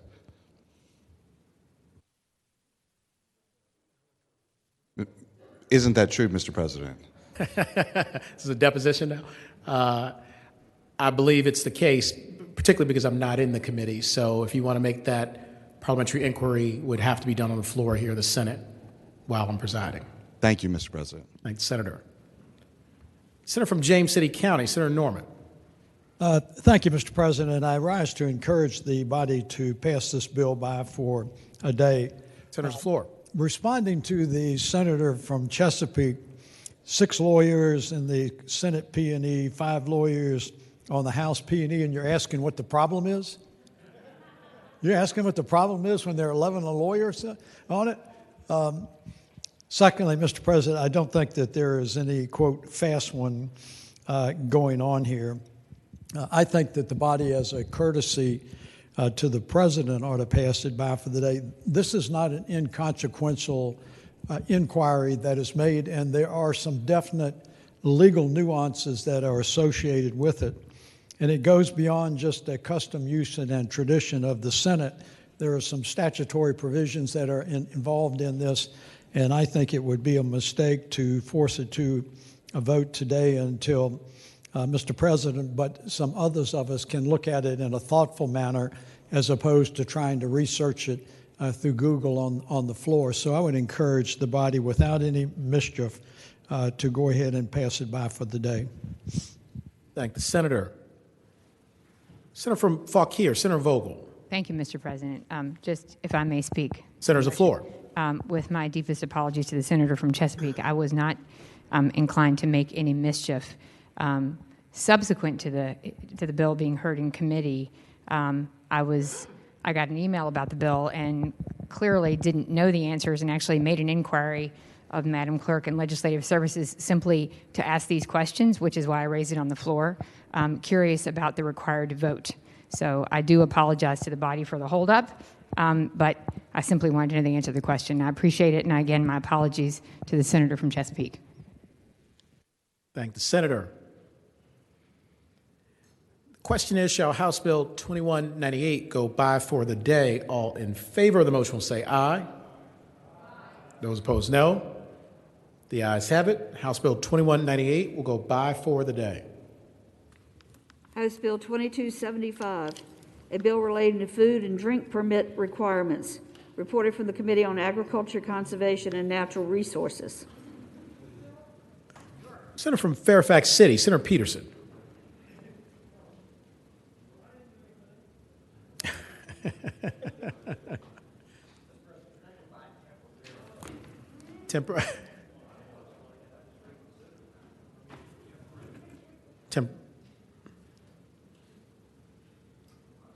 House Bill 1823, a bill relating to public schools, child day programs, and certain other programs, carbon monoxide detectors required.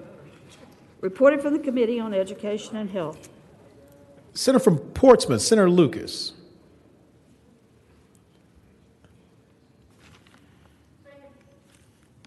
Thank you, Mr. President. I move that the bill pass. Senator's the floor. Yes, sir, Mr. President. I was distracted. I'm sorry. I'm not ready. Want to go by temporarily? Go by temporarily. Thank you. Without objection, House Bill 1823 will go by temporarily.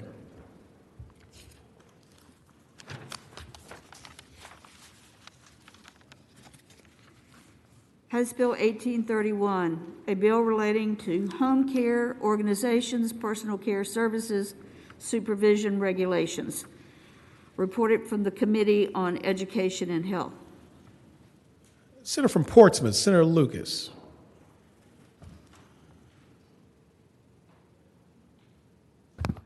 Thank you, Mr. President.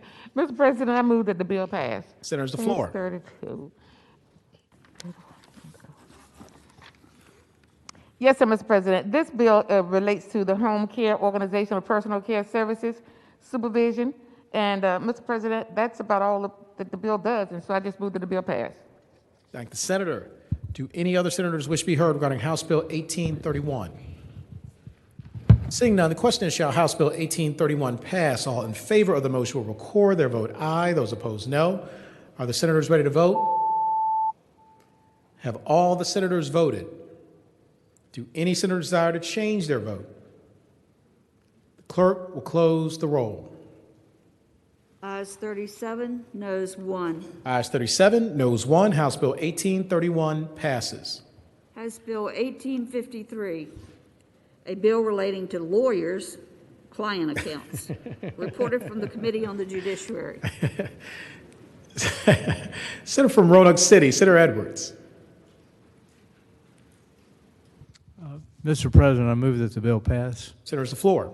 By way of explanation, what this is, Mr. President, is to authorize the Supreme Court to come up with rules with regard to lawyers' trust accounts. I know this is a very sexy issue, but it has to do with the fact that currently the Supreme Court cannot make any rules requiring lawyers to have the interest on their lawyer's trust account go to legal aid. This would authorize the Supreme Court to come up with rules regarding whether or not the Supreme Court should authorize or require lawyers to have the interest on the trust accounts go to legal aid. Obviously, legal aid is supporting it. I think most of the bar is supporting it. And the reason for that is legal aid needs the money, and they could raise several $100,000, maybe $1 million a year if the interest on lawyers' trust accounts all went to legal aid, and that'd be very beneficial to legal aid. And with that explanation, I move that the bill pass. Thank the senator. For what purpose, Senator from King George, Senator Stewart, rise? Speak to the bill, Mr. President. Senator's the floor. Interesting to me, Mr. President, that we have this bill in a year when you get 0.0006% on your money at the bank, or virtually nothing. But this is a pretty serious issue. It may not be sexy, but it's pretty serious to attorneys. Your trust account is probably one of the most sacred things you have, and probably one of the easiest ways to lose your law license if you get out of trust. And that's concerning to some attorneys, because in this situation, you have an account where you have to track people's money in that trust that you hold as a fiduciary. And now you're going to say you have to track how much interest is earned on that, and the bank would then remit it. Well, it was presented in committee that the attorneys wouldn't have to do anything. And this may not be a big deal for, a 100-member law firm that has a full-person staff, but for folks like me and others who come from small operations, it can be pretty daunting, and we have responsibility. It was represented that we would not. And so I made an inquiry to the banks as to how this thing would work. And the response I got was interesting, and I'd just like to share a little bit with the body. A senator raised concerns about the responsibility of an attorney with an IOLTA account. That's what it's commonly called.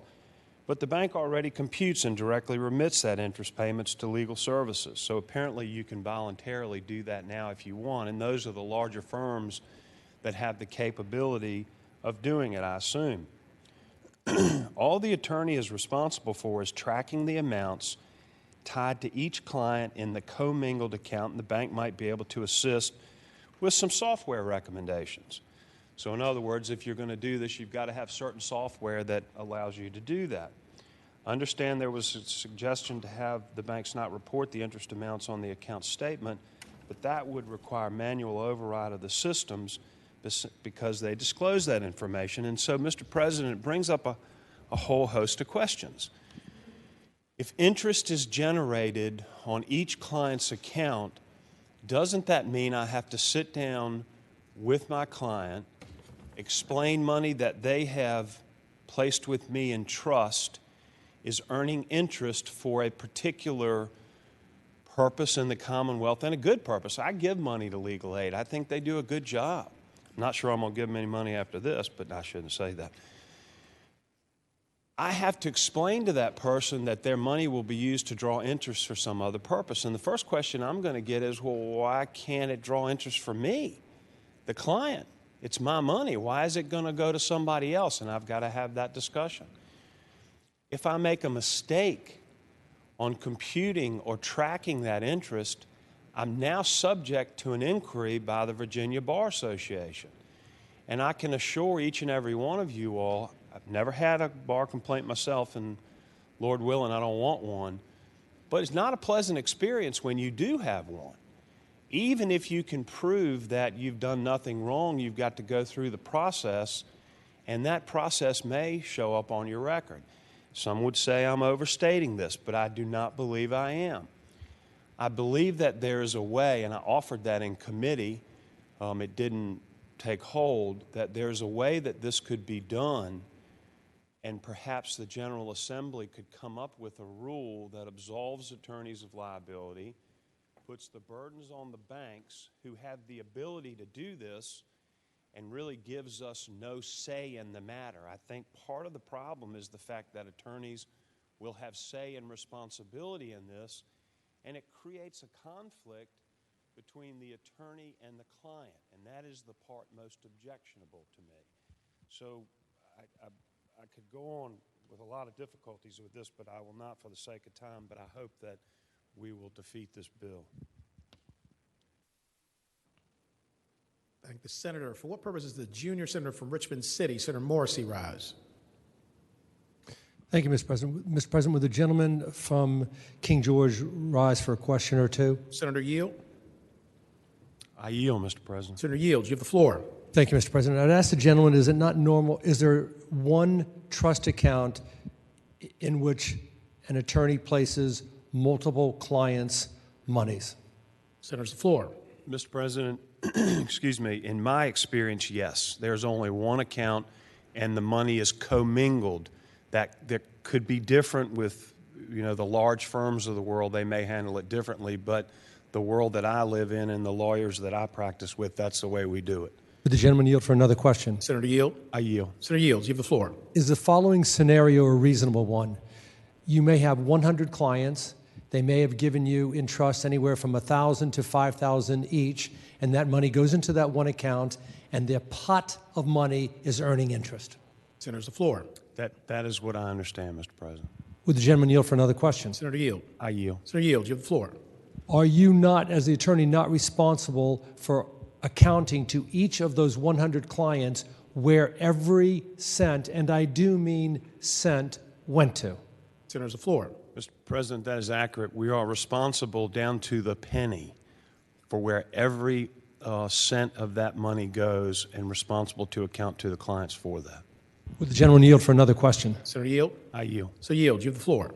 So if the money went into that pot, one client earned interest on, even if it was 0.0% or 0.06%, another client had a $1,500 and was earning interest, not technically, but actually, you would have to do a computation, or your staff would, on each account, each client, the interest on each one, and where that money went to, in order to not be in violation of the VSB rules and regs. Is that right? Senator's the floor. Mr. President, that is exactly my concern. I believe that we could be responsible for that. I believe there could be situations where literally you are trying to divide a percentage of a penny, and I know that sounds silly, but not only do I have to comply with my clients and their money, I've got to answer to the state bar with regard to this trust account, and the trust laws are very, very, very strict. We cannot be out of compliance in any way. One final question. Would the gentleman yield, Mr. I President? Yield. One final Sir, question. Yield, you have the floor. When we left judiciary, was there not some type of consensus that there was going to be further language to this bill, or people were going to work on this bill to decide where that money went? Or am I under the wrong impression that it was still going to be worked on? Senator's the floor. Mr. President, that was exactly right. I actually passed the bill by on a Monday morning, and then on that Wednesday evening, I had to be in another committee, and the bill passed out, and there was no work on it. And that's just the function of the way things work in the General Assembly. It's no mischief of any sort whatsoever.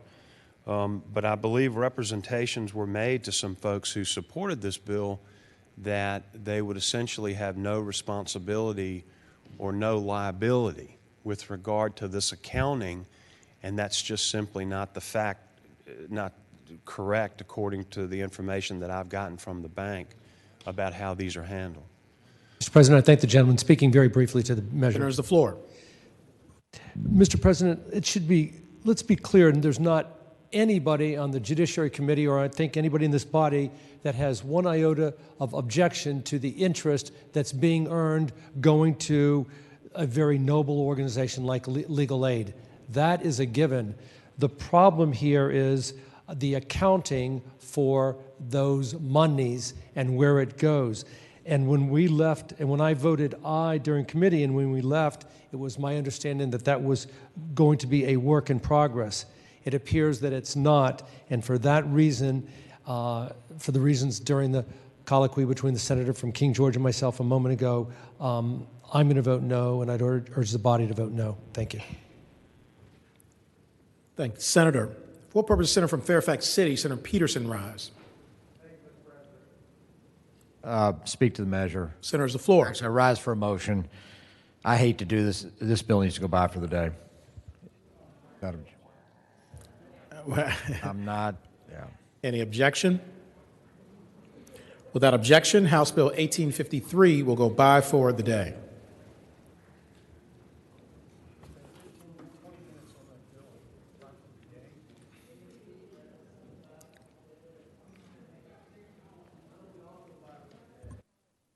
House Bill 1889, a bill relating to the Virginia Residential Landlord and Tenant Act, landlord remedies, noncompliance with rental agreement, payment plan, removal of sunset. Reported from the Committee on General Laws and Technology with a substitute. Senator from Southern Fairfax, Senator Barker. Mr. President, I move that the substitute be adopted. Thank the Senator. The question is, shall the committee substitute be adopted? All in favor of the motion will say aye. Aye. Those opposed, no. The ayes have it. The committee substitute is adopted. Senator from Southern Fairfax, Senator Barker. Mr. President, this bill I move passage of, and I'll speak to the bill. Senator's the floor. And the bill basically is based off of smaller changes to a bill that was passed in the special session that we had previously adopted last fall. That legislation had a sunset date of 2021, July 1st, 2021. The bill as introduced would eliminate that sunset. What we have done is we have made it a further sunset, but a sunset for 1 year further out, so it would be July 1, 2022. And it deals with the issues of rental payment and payment plans in the bill. I'd be happy to answer any questions anyone might have, and if there are none, I hope we pass the bill. Thank the Senator. Do any other senators wish to be heard regarding House Bill 1889? Seeing none, the question is, shall House Bill 1889 pass? All in favor of the motion will record their vote aye. Those opposed, no. Are the senators ready to vote? Have all the senators voted? Do any senator desire to change their vote? Clerk will close the roll. Ayes 21, noes 18. Ayes 21, noes 18. House Bill 1889 passes. House Bill 1900, a bill relating to Virginia Residential Landlord and Tenant Act, tenant remedies for exclusion from dwelling unit, interruption of services, or actions taken to make premises unsafe. Reported from the Committee on General Laws and Technology. Senator from Southern Fairfax, Senator Barker. Mr. President, I move passage of the bill and speaking to Senator's the floor. Basically, the main thing this does is this deals with issues when there is basically an effective illegal eviction that occurs in a rental unit. What you have here is that sometimes landlords change the locks or do other types of things that make it impossible for the tenant who has not been served with any legal eviction to be able to stay in that property or gain access to it, even though they've been living in that particular unit. This has been an issue in some places within the Commonwealth, and the landlords themselves are were rather embarrassed by some of the actions taken by a small number of landlords, and they worked with tenant advocates to be able to fix that. What it does is it allows the individual who has been unlawfully, informally evicted to be able to receive compensation and have things addressed in other ways, and then has provisions as to how you would deal with someone who had been a subsequent renter after the illegal eviction that's occurred there. With that, I would ask that we pass the bill. Thank the senator. For what purpose, Senator from Fairfax City, Senator Peterson rise? I'm going to yield for a question. Senator Yield. Yes, I yield for a question. Senator Yield, you have the floor. I would ask the gentleman, I'm looking at this bill. It talks about if you've wrongfully removed or excluded the tenant from the dwelling unit. So, for example, we've had an eviction moratorium for almost a year at this point, correct? Close, certainly within within. We're getting there. That, so yeah. Okay, so if you, for example, file an eviction action or even send a notice when you were not allowed to do so, would that put you in jeopardy of the statute? Senator's the floor. What would put you in jeopardy of the statute was if you took some other action just between you and the tenant, this has nothing to do with action in court. This is only when the landlord does things like change the locks on the house or the unit that's there, and that's what this addresses. Well, further question, Mr. Chair. Senator Yield. Senator Barker. Yes. Senator It also Yield, you have the floor. says interrupted or caused to be interrupted in an essential service, correct? Yeah, so what some landlords have done is contacted the utilities and had the heat turned off, those types of things. So it's those types of actions that are not authorized and were never authorized by any court.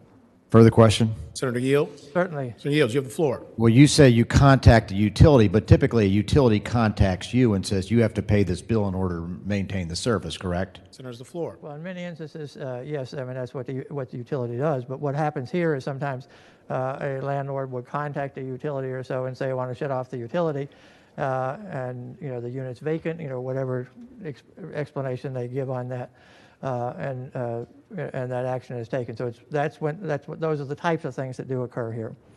Further question? Senator Yield. Yes. So in other words, if I have a tenant in a property and that tenant hasn't paid rent for, say, 10 months, right. And meanwhile I'm getting an electric bill, I'm getting a water bill, and I don't pay it, that would put me in jeopardy under the statute, correct? Senator's the floor. Potentially, if you were the ones paying rent, in many of these instances, the tenants themselves pay the bills, but there clearly are some instances where the landlord pays those bills. But you would have the ability to go to court to seek relief with the tenant and mortgage relief, the rental and mortgage relief program that we've had in place ever since extending back to the beginning of the pandemic. Okay, now, as I understand, if someone's in violation of this statute, and I'm looking at it, they owe $5,000 or 4 months' rent and reasonable attorney's fees, correct? That is correct. So, in other words, you have a tenant that doesn't pay rent for 10 months. Senator Yield. I'm sorry, do you yield? I yield. Senator Yields. So you have a tenant that doesn't pay rent for 10 months. You don't pay the water bill or the electric bill, or you perhaps send them a notice of eviction when you weren't allowed to do that, and they're entitled to $5,000 plus attorney's fees. No. There's the floor. You can initiate things at various times. You could have initiated things in terms of the eviction process. But what also was built into what we did during the special session last fall was make a provision there that because of the monies that we've had available for rent relief during this pandemic period, initially it was set up with a process whereby the tenant would ask for that assistance. We got that changed so that the landlord can go seek that rental relief and be able to be whole. So it's any landlord who has not received any rent for 10 months and has not sought the rental relief program is out money only because they did not do what they could have done to recoup funds to pay the rent. Further question? Senator Yield. Yes. Senator Yield, you have the floor. I also note that it says here a court may issue a preliminary order ex parte to require the landlord to take action described if the court finds there's good cause. And my question is, you understand ex parte means without notice. The tenant can just go into court and get a court order. Senator's the floor. I guess that was a yes or no question. Yeah, actually, I somewhat understand that, yes. So I do understand that it's ex parte. It's not, as a... Okay, so in other words, just to build on if the gentleman will yield. Senator Yield. Once again, yes. Senator Yield, you have the floor. So to build on my earlier example, you have a tenant for 10 months, they're not paying rent, they're not paying the utility bills, perhaps you don't pay the utility bill, perhaps you send them a notice, and then, or perhaps you don't make a repair that the tenant deems a landlord responsibility, not a tenant responsibility. They can go into court without any notice to you and get a judicial order against you. Senator's the floor. No, basically it's only if you have in effect forced someone out of the apartment or the house or whatever they're renting as a result of providing them lack of access, which could mean anything from changing the locks on the doors to whatever else landlords might resort to in those situations. But I stress again that if you've not received rent for 10 months and you've not asked for the assistance that has been available, you can't necessarily blame that wholly on the tenant, because we changed the rules so that the landlord can seek that money directly without having to go through the tenant to get the money. Further question? I just speak briefly to the bill. Senator's the floor. And I appreciate what the chairman of General Laws is saying, but this bill is a lot broader than what's being represented. It talks about from the court dealing with a tenant that has been, quote, removed or excluded from the dwelling unit unlawfully, interrupted or caused the interruption of an essential service, or taken the action to make the premises unsafe. I mean, that's almost unbounded. That's really pretty much anything involving the landlord-tenant relationship. And ex parte we use that very sparingly in the law. Typically, it's where someone's in imminent danger, and we don't give landlords the right to ex parte go in and evict people, believe me. So I think this bill's a lot broader than it's being advertised, so I just ask people to take a close look at this. Thank the senator. For what purpose does the junior senator from Richmond City, Senator Morrissey, rise? Would the gentleman from Southern Fairfax County yield for a question? Yes. Senator Yield, you have the floor. Thank you, Mr. President. I would ask the gentleman to direct his attention to line 23, subsection C, and it appears to me that says that the initial hearing in the court must be held within five calendar days from the date that the tenant filed the petition. Am I reading that correct? Senator's the floor. I don't have this right in front of me right now, but seems to be consistent with my recollection of the bill. Would the gentleman yield for a further question? Yes. Senator Yield, you have the floor. I want to focus on the ex parte language in line 26. It appears, and am I correct in assuming this, that the judge would hear from the tenant, and the judge could simply take the tenant's word that he did everything he could to alert the landlord about that hearing in court? Yes. Senator's the floor. Yes, it basically says they have to determine there's good cause shown, and that the tenant made reasonable efforts to alert the landlord of the hearing. Would the gentleman yield for another question? Senator Yield? Does the senator yield? Yes, I yield. Senator Yield, you have the floor. I would ask the gentleman that given that all of this takes place in 5 days, from the filing of the petition to the actual hearing in court, and assume arguendo that tenant says to judge, I went to his house and I posted a notice on his door, or I tried to call him, whatever, just taking the landlord's word, the judge could actually issue an order requiring the landlord to take certain corrective action without ever hearing from the landlord. Is that correct? Senator's the floor. There's action can be taken, but that does not necessarily mean that would be a final disposition of what how the case would play out. but action can be taken there at that 5-day period. Yes, that's correct. Right. And final question, Mr. Chair, Mr. Senator President. Yield. Yes. Senator Yield, you have the floor. But that action taken is described in subsection B, line 20 at sec, that says the landlord would have to fix any areas, including those that are unfit for habitation. But again, that is solely based on what landlord tells judge at this ex parte hearing, correct? Senator's the floor. I'm not sure what part of the bill. What are you referring to on the bill?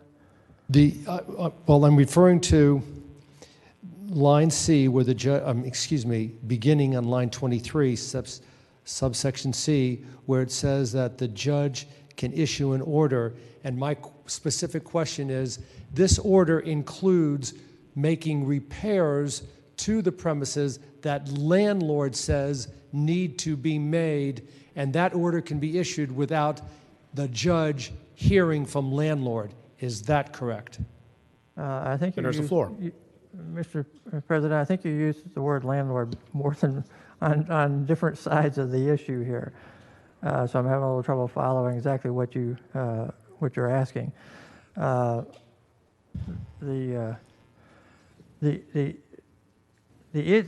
actions that need to be could be taken would be if they determine that there was an unlawful action taken by the landlord that removed or excluded the tenant from the dwelling unit unlawfully, or it caused an interruption of an essential service to the tenant, or took action to make the premises unsafe for habitation. I understand.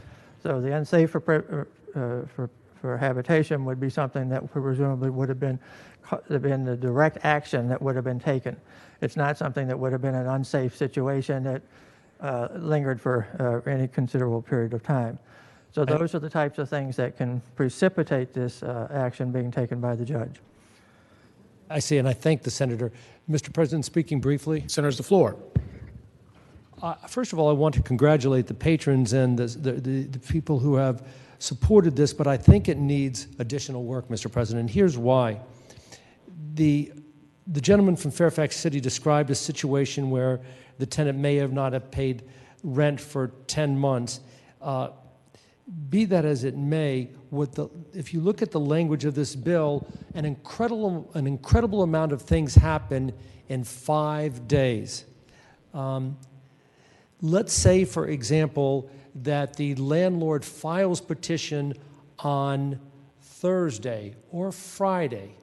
You count 5 days from there. This bill requires that the judge that they get into court within 5 days. If it was filed on Thursday, they've got to be in by Tuesday or Wednesday of the following week. It assumes that landlord has received notice. It appears to allow the tenant to tell the judge, I have provided the requisite notice, and then it allows the judge to issue an ex parte order without the landlord being there. Mr. President, I'm always concerned about due process being followed, and that people have a right to a hearing. While I have all the empathy in the world for the tenants, I'm afraid that this bill, as written now, doesn't provide that requisite notice and due process to the landlord, and for that reason, I can't support it. Thank the senator. Mr. President. Senator from Southern Fairfax, Senator Barker. 2 points. One, this bill is strongly supported by the landlord groups. So the landlord entities that operate have been strongly supportive of this bill. However, what I will ask now is that we pass this by for the day so I can work with the landlords to make sure that their interests are fully represented.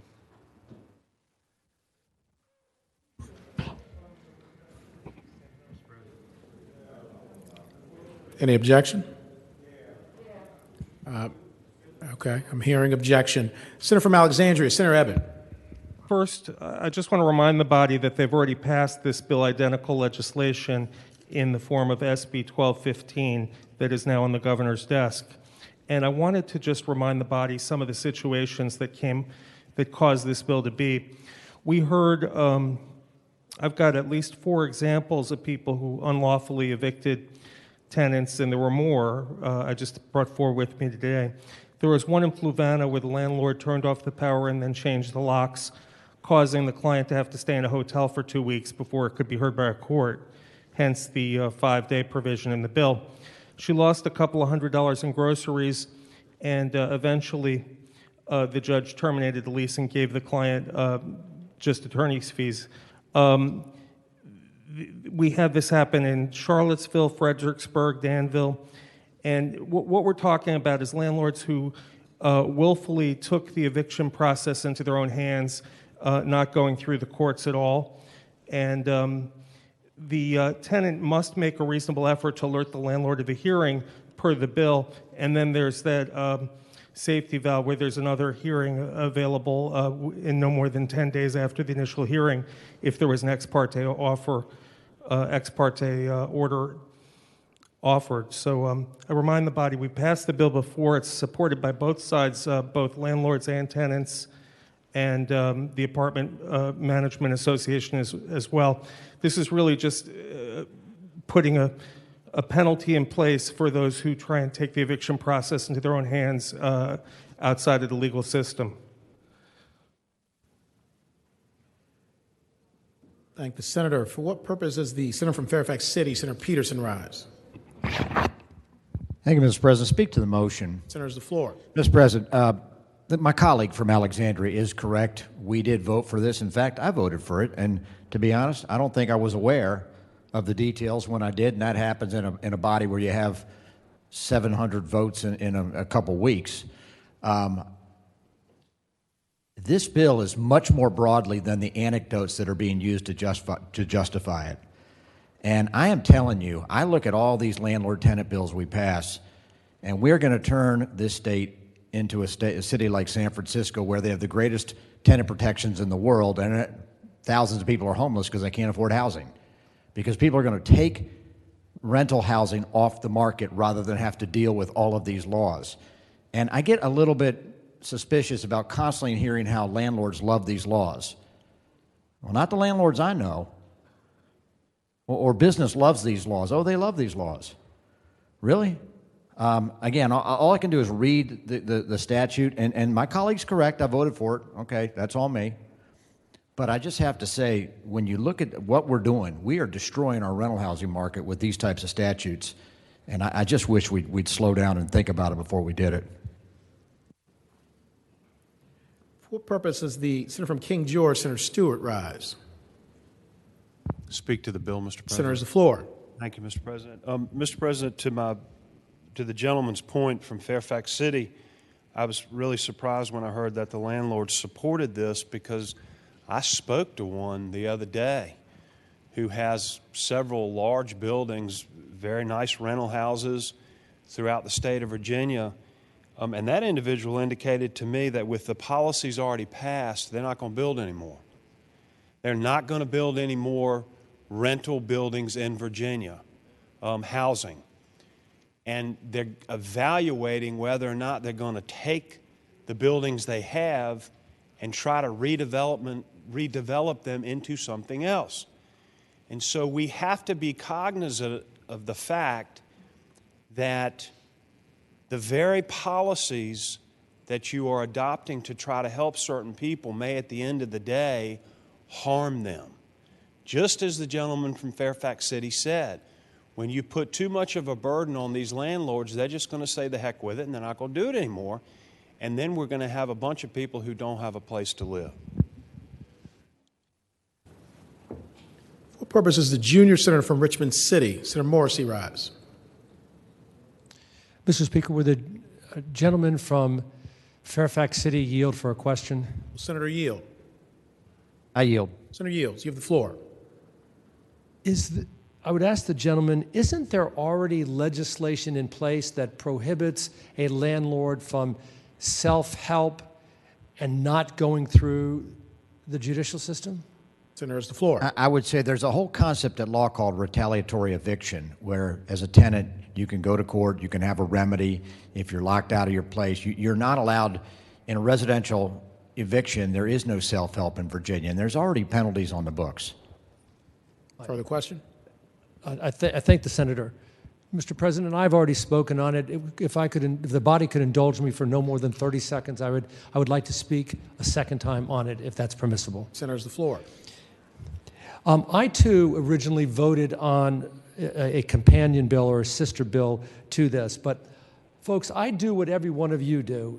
The bills come up, you pull them up, you review them, and perhaps you made an error before, and I think that I made an error before when I didn't read lines 23 et sec carefully.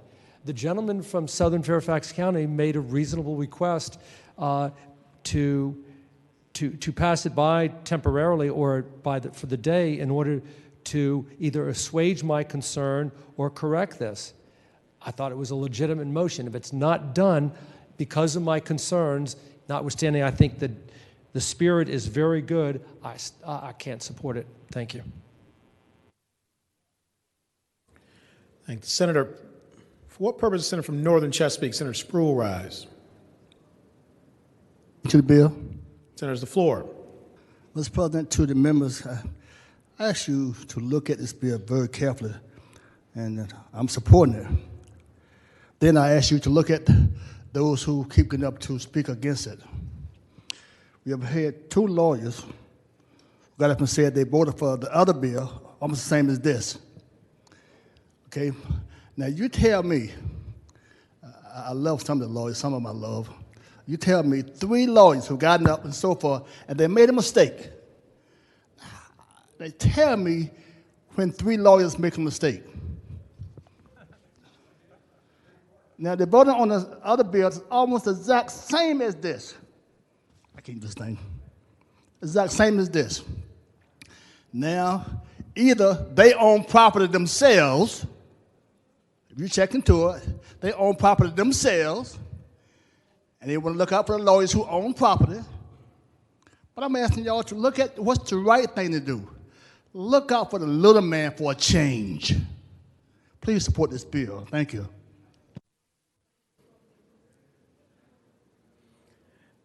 The question is, shall House Bill 1900 go by for the day? All in favor of the motion will say aye. Aye. Those opposed, no. The ayes have it. House Bill 1900 will go by for the day.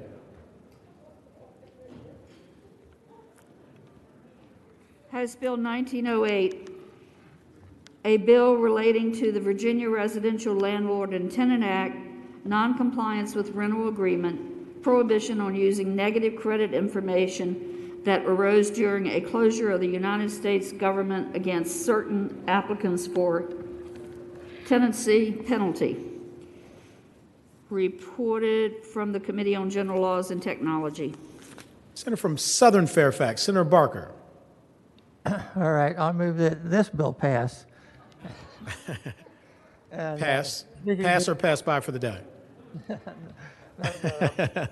Senator has the floor. Get one bill passed here anyway, so otherwise we'll be taking all of them up tomorrow. But anyway, what this bill does is takes the provisions that were addressed, I think, a few years ago with some legislation from Senator McPike, the senator from Prince William County, and basically says that with this bill, a landlord could not act adversely to a potential tenant and base a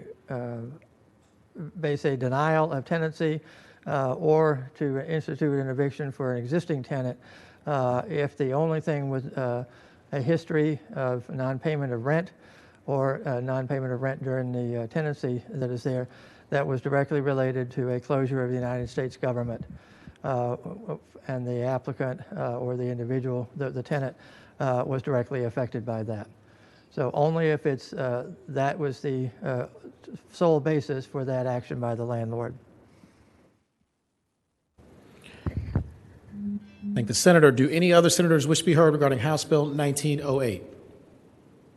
Seeing none, the question is, shall House Bill 1908 pass? All in favor of the motion will record their vote aye. Those opposed, no. Are the senators ready to vote? all the senators voted? Do any senator desire to change their vote? The clerk will close the roll. Ayes 19, noes 20. Ayes 19, noes 20. House Bill 1908 fails. House Bill 1909, a bill relating to certain school board property, establishment of gun-free zone permitted. Reported from the Committee on Education and Health with amendments. Senator from Portsmouth, Senator Lucas. Thank you, Mr. President. Mr. President, I move the committee amendments. Thank the Senator. The question is, shall the committee amendments be adopted? All in favor of the motion will say aye. Aye. Those opposed, no. The ayes have it. The committee amendments are adopted. Senator from Portsmouth, Senator Lucas. Thank you, Mr. President. Mr. President, House Bill 1909 permits any school board to deem any non-school zone property that it owns or lease as a gun-free zone and prohibits any individual from knowingly possessing, purchasing, transferring, carrying, storing, or transporting firearms, ammunition, or components, or combination thereof, while such individual is upon certain property, except certain individuals such as law enforcement officers and qualified law enforcement officers, retired qualified law enforcement officers. And so with that, Mr. President, I move the bill pass. Thank the Senator. For what purpose does Senator from Fairfax City, Senator Peterson, rise? Thank you, Mr. President. Speak to the bill. Senator's the floor. Just to follow up on what the gentlelady said, with our amendment, we limited the scope of this bill to the administrative building, since that's, at least in Loudoun County, not a school zone building. So it would be the administrative building. Thank the Senator. Do any other senators wish to be heard regarding House Bill 1909?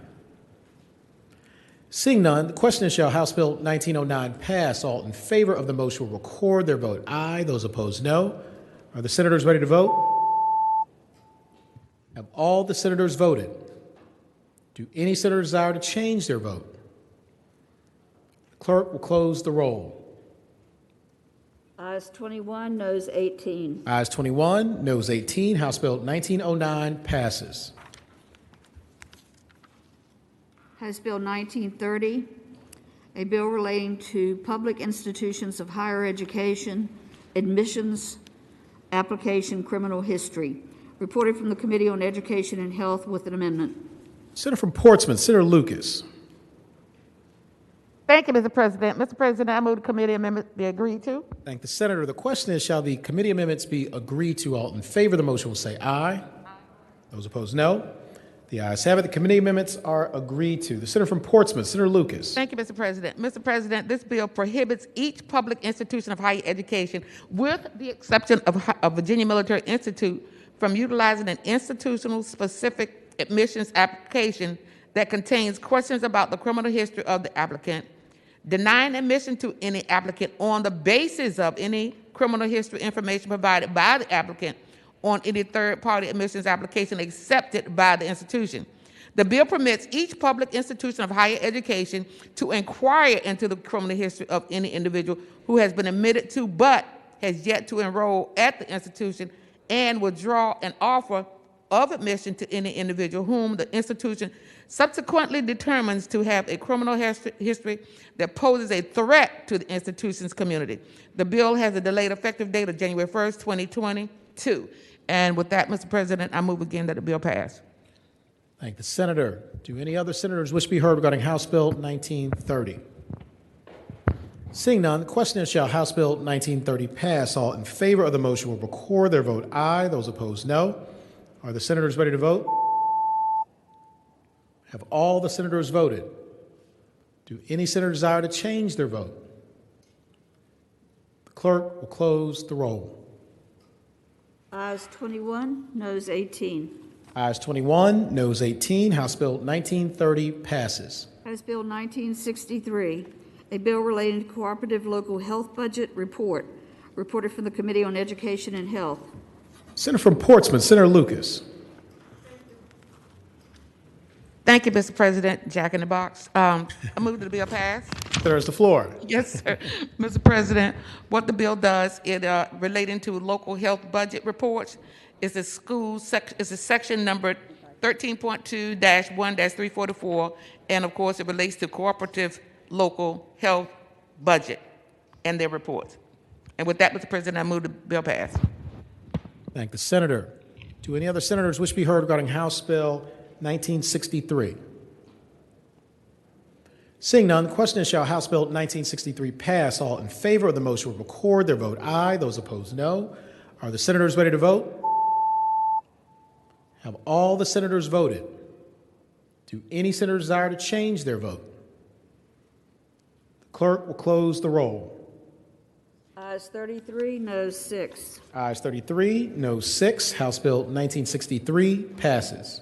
House Bill 1980, a bill relating to the establishment of the Enslaved Ancestors College Access Scholarship and Memorial Program. Reported from the Committee on Education and Health.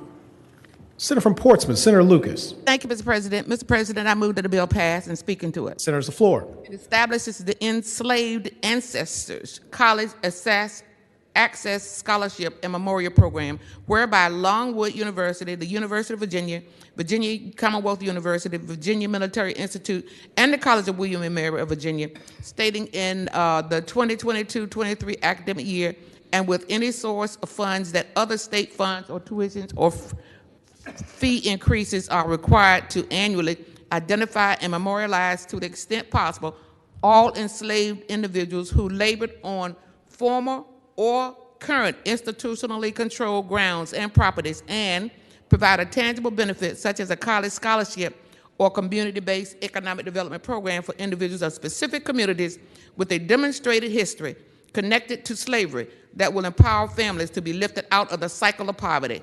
And with that, Mr. President, I move that the bill pass. Thank the Senator. Do any other senators wish to be heard regarding House Bill 1980? Seeing none, the question is, shall House Bill 1980 pass? All in favor of the motion will record their vote aye. Those opposed, no. Are the senators ready to vote? Have all the senators voted? Do any senators desire to change their vote? The clerk will close the roll. Ayes 22, noes 17. Ayes 22, no 17. House Bill 1980 passes. House Bill 1991, a bill relating to juveniles' release and review hearing for serious offender plea agreement. Reported from the Committee on the Judiciary with amendments. Senator from Roanoke City, Senator Edwards. Mr. President, I move the committee amendments be adopted. Thank the Senator. The question is, shall the committee amendments be adopted? All in favor of the motion will say aye. Aye. Those opposed, no. The ayes have it. The committee amendments are adopted. Senator from Roanoke City, Senator Edwards. Mr. President, I move that House Bill 1991 pass. Senators, the floor. And by way of explanation, Mr. President, what this does is provide that despite any plea agreement to the contrary, the Department of Juvenile Justice can still petition the court that a committed juvenile, to have a hearing that a committed juvenile may have an earlier release. Despite the fact that there's a plea agreement not to do so, the department can do this under the terms and conditions and show that there's good cause shown that the juvenile should have an earlier release. That's basically what it does. With that explanation, I move the bill pass. Thank the Senator. For what purpose does the junior senator from Richmond City, Senator Morrissey, rise? Thank you, Mr. President. Mr. President, speaking in support of the measure. Senators, the floor. During the summary a few moments ago, the chairman of Judiciary said twice, notwithstanding a plea agreement, and that may cause some consternation for some folks. But here is what happens currently. When a juvenile is sentenced, irrespective of a plea agreement that calls for a set sentence, the existing law is that the Department of Juvenile Justice may come into the juvenile court and say, listen, he's been here 3 years, he has done everything that we wanted, et cetera, and we are asking that he be released. That's the law. That's what is allowed to happen today. Unfortunately, and this was clearly brought to the committee's attention by a professor, it was either U of R or UVA, that regularly does this. She said, I regularly go into courts for these juveniles. The prosecutor stands up and says, Judge, hey, Judge, we've got this plea agreement. You've got to stick by it. And this law professor said correctly, often the inexperienced judge says, we're going to go with this plea agreement. and that law professor clearly showed that that was a violation of the law. This legislation makes it clear that a juvenile who was sentenced to Department of Juvenile Justice, can still have a hearing where juvenile justice officials go in and request his release. It clarifies what some juvenile courts are now not doing uniformly. I'd ask the body to support the measure. Thank the senator. Do any other senators wish to be heard regarding House Bill 1991? Seeing none, the question is, shall House Bill 1991 pass? All in favor of the motion will record their vote aye. Those opposed, no. Are the senators ready to vote? Have all the senators voted? Do any senators desire to change their vote? The clerk will close the roll. Ayes 23, noes 16. Ayes 23, no 16. House Bill 1991 passes.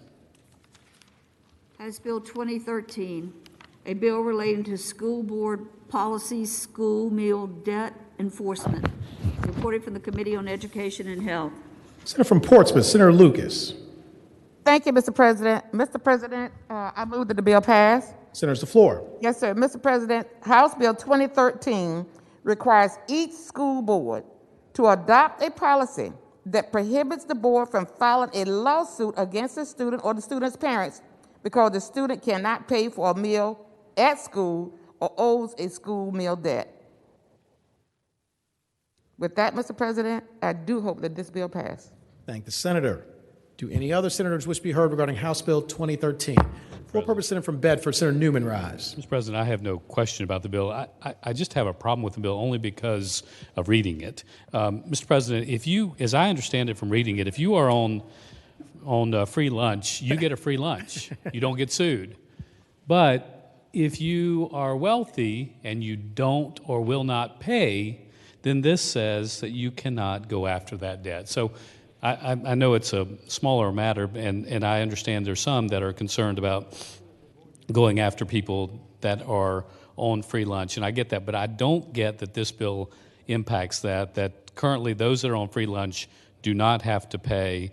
This bill only says that if you did not pay and you weren't forgiven under those items, then you don't have to pay, and that I guess is where I struggle with the bill, Mr. President. Senator. Do any other senators wish to be heard regarding House Bill 2013?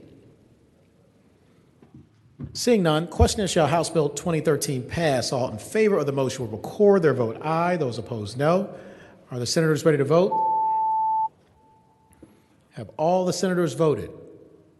Do any senators desire to change their vote? The clerk will close the roll. Ayes 29, noes 10. Ayes 29, noes 10. House Bill 2013 passes. House Bill 2019, a bill relating to public elementary and secondary schools' possession and administration of undesignated stock, albuterol inhalers, and valved holding chambers. Reported from the Committee on Education and Health with a substitute. Senator from Portsmouth, Senator Lucas. Thank you, Mr. President. Mr. President, I move the committee substitute. Thank the senator. The question is, shall the committee substitute be adopted? All in favor of the motion will say aye. Aye. Those opposed, no.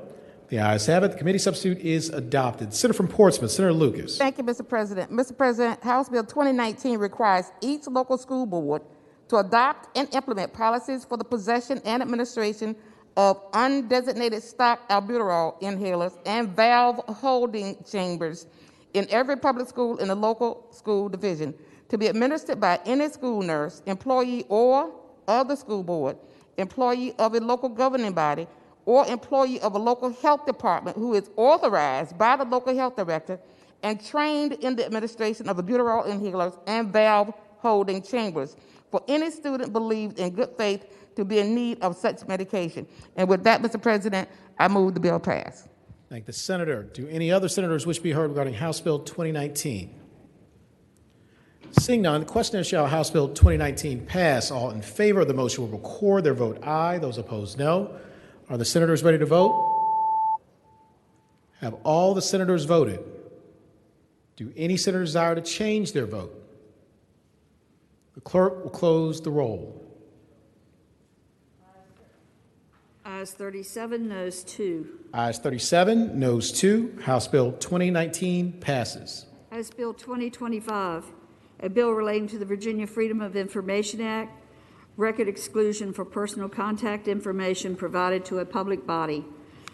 Reported from the Committee on General Laws and Technology. Senator from Southern Fairfax, Senator Barker. Mr. President, I move passage of the bill and speaking to the bill. Senator's the floor.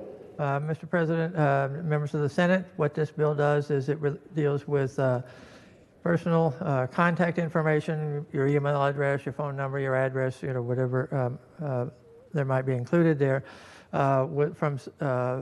when an individual citizen is contacting a public body or members of that public body, and often through electronic communications. Right now, there are some. What it does is it would exempt all of that contact information from being mandatory disclosure under FOIA. So it could be redacted in terms of the provision of information under FOIA. Right now, what the law does is it provides some limitations on providing information if it is to a public body, but does not have any exclusions as it relates to members of that public body. What this would do is make a comprehensive exclusion unless the citizen indicates that it's that they're not. They indicate that they are good with the information being shared. With that, I renew my motion to pass the bill. Thank the Senator. Do any other senators wish to be heard regarding House Bill 2025? Seeing none, the question is, shall House Bill 2025 pass? All in favor of the motion will record their vote aye. Those opposed, no. Are the senators ready to vote? Have all the senators voted?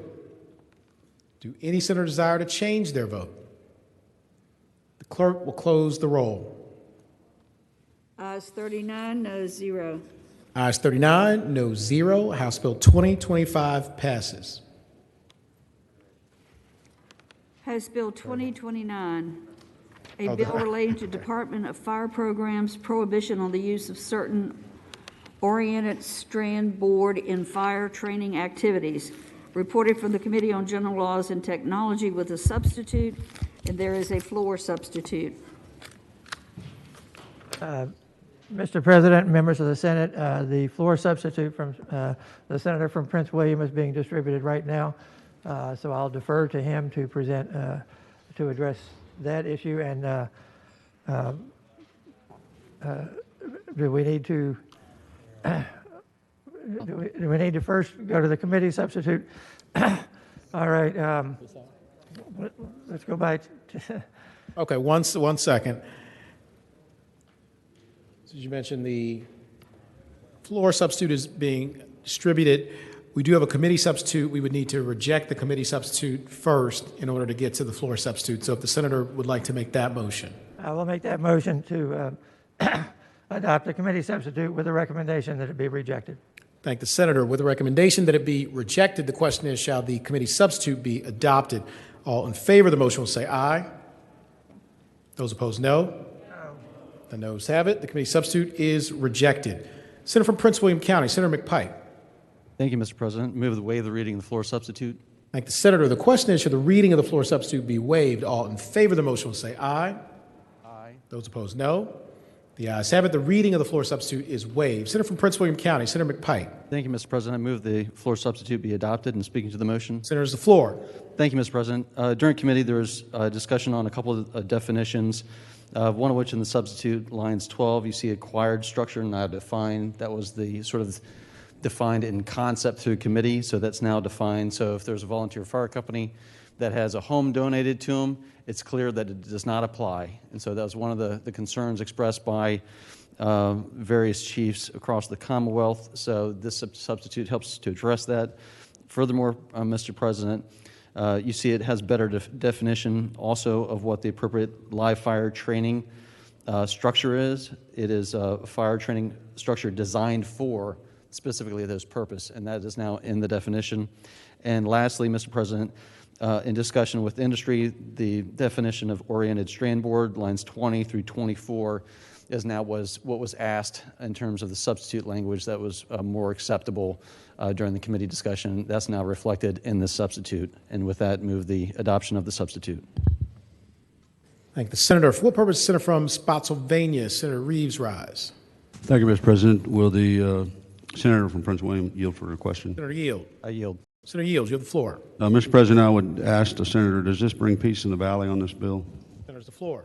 Mr. President, I would say it addresses many of the concerns. I don't know that it's full peace in the valley across the different constituencies. I know the patron had worked through different folks to not list certain things, but it's almost near impossible to do to still get the underlying bill's mission in place. But I think it's as close as possible at this point in time. Thank you, Mr. President. Thank the senator. For what purpose, Senator from King George, Senator Stewart, rise? Gentleman yield for a question, Mr. President. Senator Yield. I yield. Senator Yield, you have the floor. Thank you, Mr. President. I just want to make sure I understand, Mr. President. These definitions are intended to still allow localities who get a structure donated. Oftentimes, a resident will have an old house that they'll give to the volunteer fire department as a training exercise. Doesn't go through the local government, and that would be an acquired structure. But does the gentleman intend to exempt those as well? Because I don't see how that old house given directly to a volunteer fire department, and there are a few left in the Commonwealth, not many, but there's still some volunteers out there. Does he believe that that would still be exempted under this? Senator's the floor. Mr. President, I'd answer the senator that it does, even though it states that a local government, all those agreements are still in cooperation with local governments under the authority for charters to operate in localities. Further question? Yes, Mr. President. Senator Yield.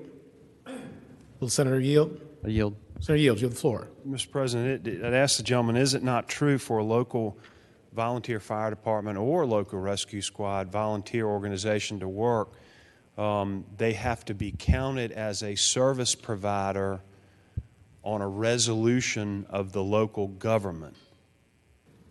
Senator's the floor. Mr. President, I'd answer the gentleman. I believe that is the case. Further question, Mr. President. Senator Yield. Yield. Senator Yield, you have the floor. I would further ask the gentleman, Mr. President, beyond that, isn't that local volunteer organization, doesn't it have almost complete autonomy from the local government other than being listed as a service provider? Senator's the floor. Mr. President, it would depend on the ordinance as provided and adopted by the locality in terms of the authority granted to that fire department. But if the gentleman is indicating that they are separate corporate entities, they are. However, they still have to abide by the local government ordinance.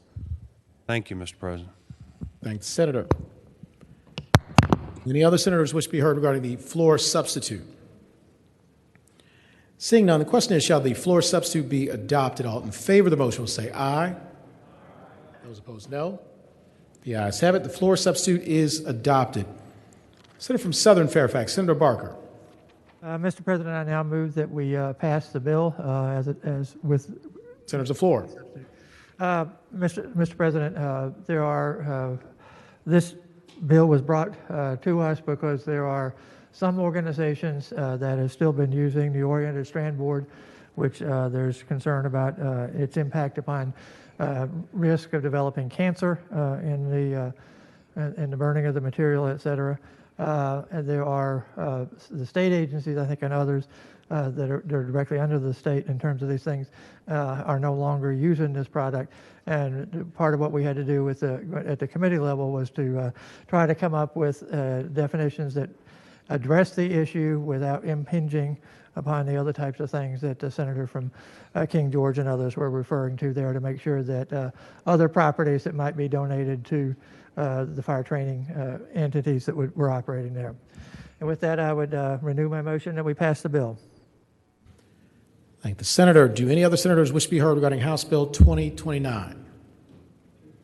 Seeing none, the question is, shall House Bill 2029 pass? All in favor of the motion will record their vote aye. Those opposed, no. Are the senators ready to vote? Have all the senators voted? Do any senators desire to change their vote? The clerk will close the roll. Ayes 28, noes 11. Ayes 28, noes 11. House Bill 2029 passes. House Bill 2038, a bill relating to probation, revocation, and suspension of sentence limitations. Reported from the Committee on the Judiciary with a substitute.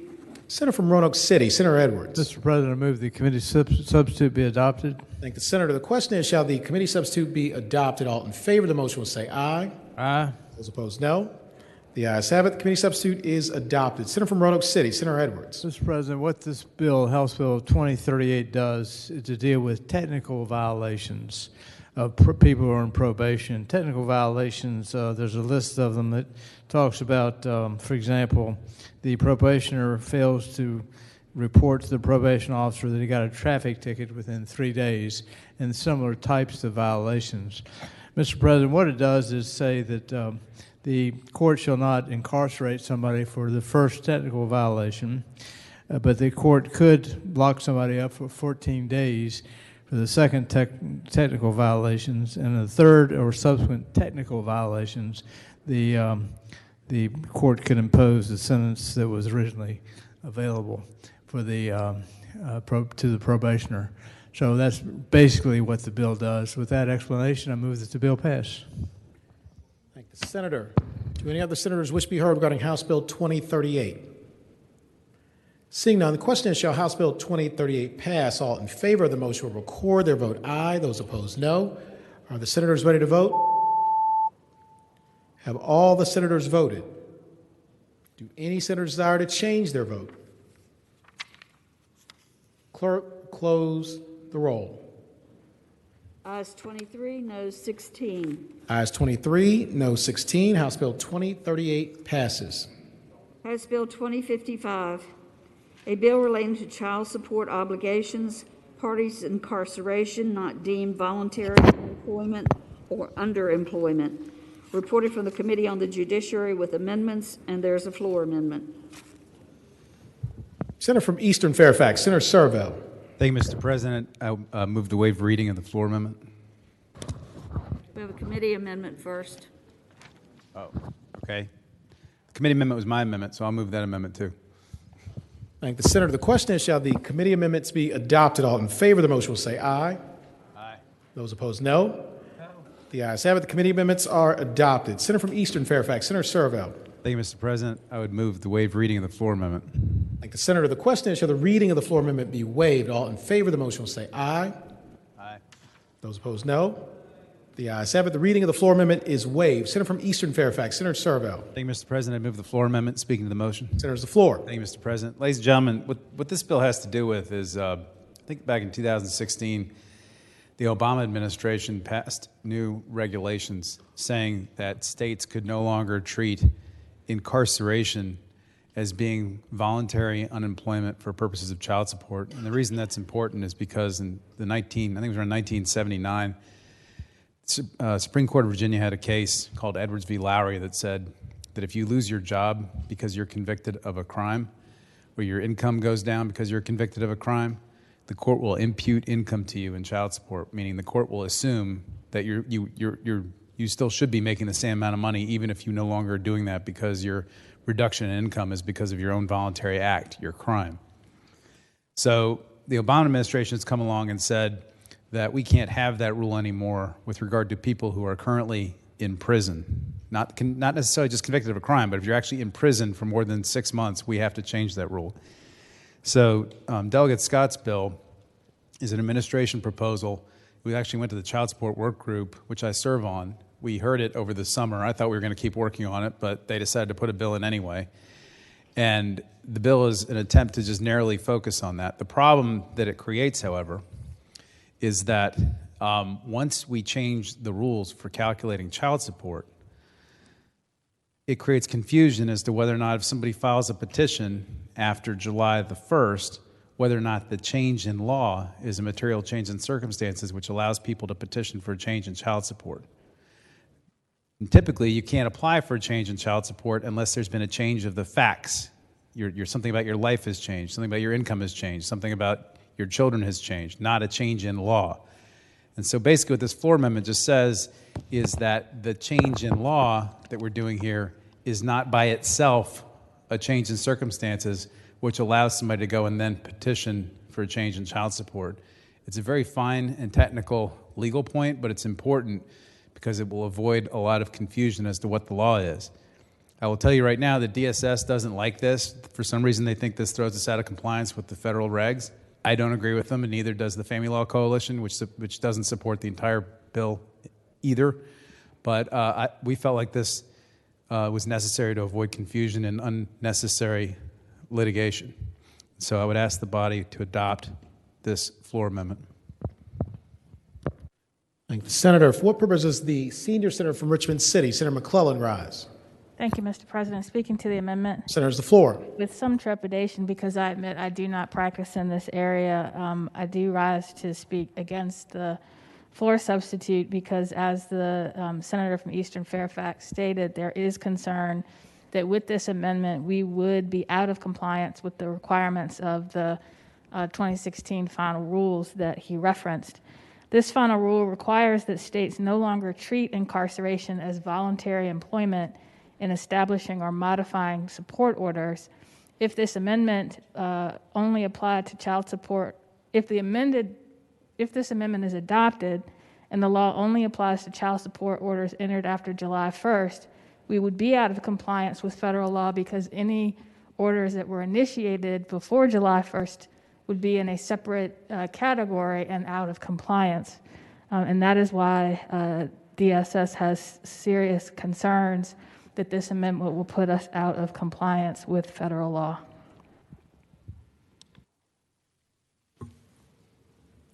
Thank the senator. For what purpose, senator from Eastern Fairfax, Senator Serville, rise? Mr. President, speaking to the floor amendment again. Senator's the floor. What Senior Senator from Fairfax, Richmond, just articulated to you is the same thing that DSS has been saying without listening to anything the attorneys who practice in this area have been telling them now for 3 months. And I would submit that they're not right. They sent me the regulation. I read the regulation. This floor amendment does not throw us out of compliance. And, I think what this does is makes the law clear. So if somebody's in prison after July 1, if they want to get their child support modified, something about their life has to change. But the fact that we've changed the law does not entitle them to come back and file a motion to modify child support. We did this a couple of years ago when we changed the child support schedules. We increased the amount of money you can get for child support. And that was not a material change in circumstances. This isn't either, and that's just all this does to make it clear. I know this seems like you guys are learning a lot about family law this year, I know. But this is important, and it'll avoid a lot of unnecessary litigation, and I hope we could adopt it. Mr. President. Senior senator from Richmond City, Senator McClellan. Would the senator from Eastern Fairfax yield for a question? Senator yield? I'll yield. Senator yield, you have the floor. I would ask the senator if he discussed this amendment with the patron of the bill. Senator's the floor. I've discussed it with the patron. I've discussed it with DSS. We discussed it this summer in the child support work group, and DSS said that they didn't want to talk to the work group about it anymore because the work group was hostile to the concept, and they just decided to put a bill in anyway. Further question, Mr. Further President? question, Senator yield? I'll yield. Senator yield, you have the floor. Thank you, Mr. President. Does the patron of the bill support this amendment? Senator's the floor. It's a good question. Delegate Scott knows that I'm doing it, and he's carrying the bill for DSS, and I think his position is he would just support whatever DSS wants. So I'm not sure he's specifically said yes or no, but I have a feeling that he probably does not support it. Further question? Speaking to the amendment. Senator's the floor. Mr. President, without an express yes or no on whether the patron supports or opposes the floor amendment, I would suggest that we either take it by for the day or just vote it down. Thank the senator. Question is, shall the floor amendment be adopted? All in favor of the motion will say aye. Those opposed, no. The ayes have it. The floor amendment is adopted. Senator from Roanoke City, Senator Edwards. Mr. President, I believe I'm here to ask that the bill pass. House Bill 2055 pass. There's the floor. Well, I think you've heard it fairly well, I believe. Has to do with support obligations that they're to, you wouldn't count them. If somebody's locked up for a period of 180 days, I believe, then that's not considered to be voluntary unemployment. And then the next 130 days, 180 days or so, it was originally set that it could be a material change of circumstances, but if we adopted the floor amendment, it changes that. So you've heard what I've heard. So with that explanation, I move that the bill pass. Thank you, Senator. For what purpose, Senator from Rockingham? Senator Obenshain rise. Mr. President, speak briefly of the bill. Senator's the floor. You know, I know that this is driven in part by the feds, but bottom line is we're dealing with child support, and there are a lot of reasons why it was felt that this wasn't ready for prime time. I, for one, am more concerned about hardships to children, and they're the ones who are going to pay the price for this, than I am concerned about hardships to persons who've been convicted of crimes. So I would urge a no vote. Thank the Senator. For what purpose is the junior senator from Richmond City? Senator Morrissey rise. Would the gentleman from, would the chairman of the Judiciary Committee yield for a question? Senator from Roanoke City yield. I'm not sure I'm the person that should yield, but go ahead. Be glad to try to answer the question. Senator yields. You have the floor. I understand that if the individual is incarcerated for 180 days or more, 180 or more consecutive days, that cannot be deemed underemployment or voluntary unemployment. Is there any, my question is this, is there any limitation on the crime for which the individual, the child support OE, is incarcerated that would limit or prevent this from being deemed unemployment or underemployment? Senator's the floor. Mr. President, I'm not aware of any. Would the gentleman yield for another question? Senator yield. I'll try. Senator yield. You have the floor. Would the gentleman look at line 43, the very after the last two words of line 43, it says, other than for failure to pay child support as ordered. Does the gentleman see that language?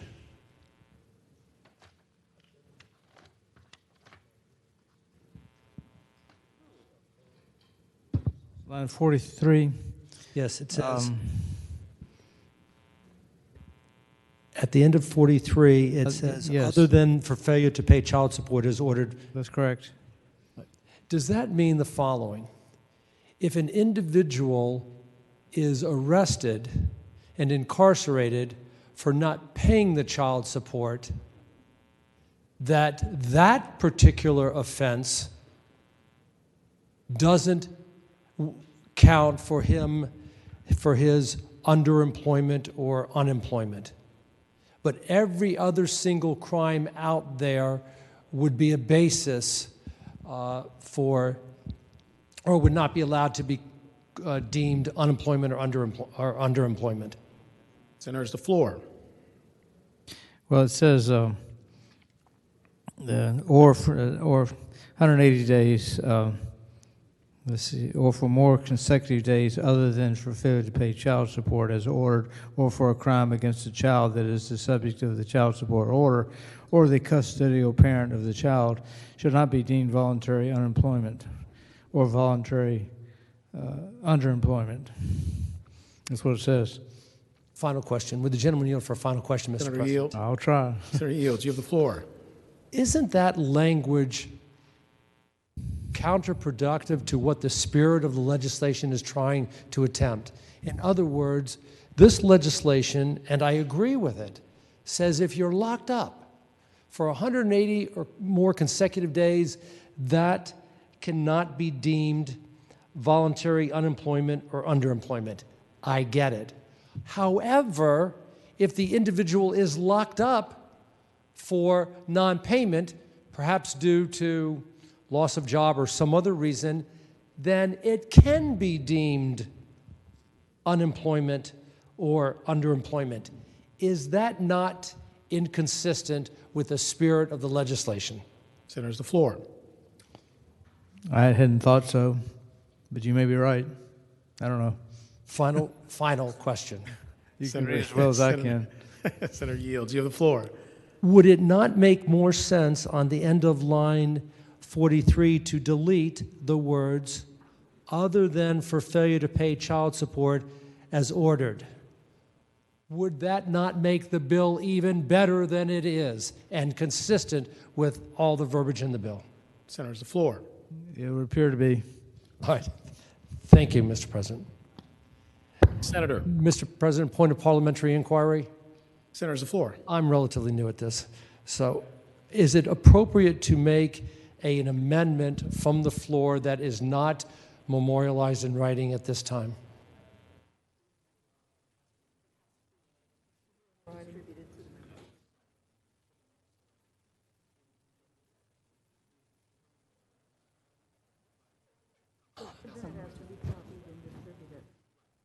Mr. President? Yeah. At the risk of hearing a lot of groans and owns and ahs, would it be advisable to pass it by to the day, for the day to make that correction and bring it back tomorrow? I tell you what. Let me answer both the senator's questions. I think they're related. On the first point, any amendment to the bill would need to be in writing. At this point, it would need to be distributed to all the members, and then a vote would need to be held on it. So that's point number one. And then with regard to taking it by for the day, of course, Senator can make that motion. If you wanted to do an amendment, it would require some time at least. Whether or not it needs to go by for the day is a different question. Mr. President, thank you for answering my first inquiry. And yes, I would make a motion now to take it by for the day. Senator, sorry, hold on one second. My motion is to take the bill by for the day. Yes, and just a quick question, though, related. How long is the amendment that the senator expects to? It's going to be a short amendment. It's going to be a deletion of 6 or 7 words, Mr. President.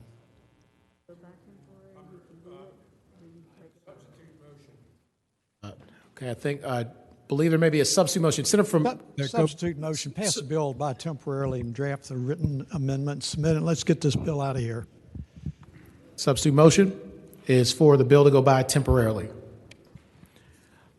All in favor of House Bill 2055 going by for what purpose? Senator from King George, Senator Stewart, rise. Mr. President, I apologize. May I ask one question before we take it by, because I may offer an amendment as well.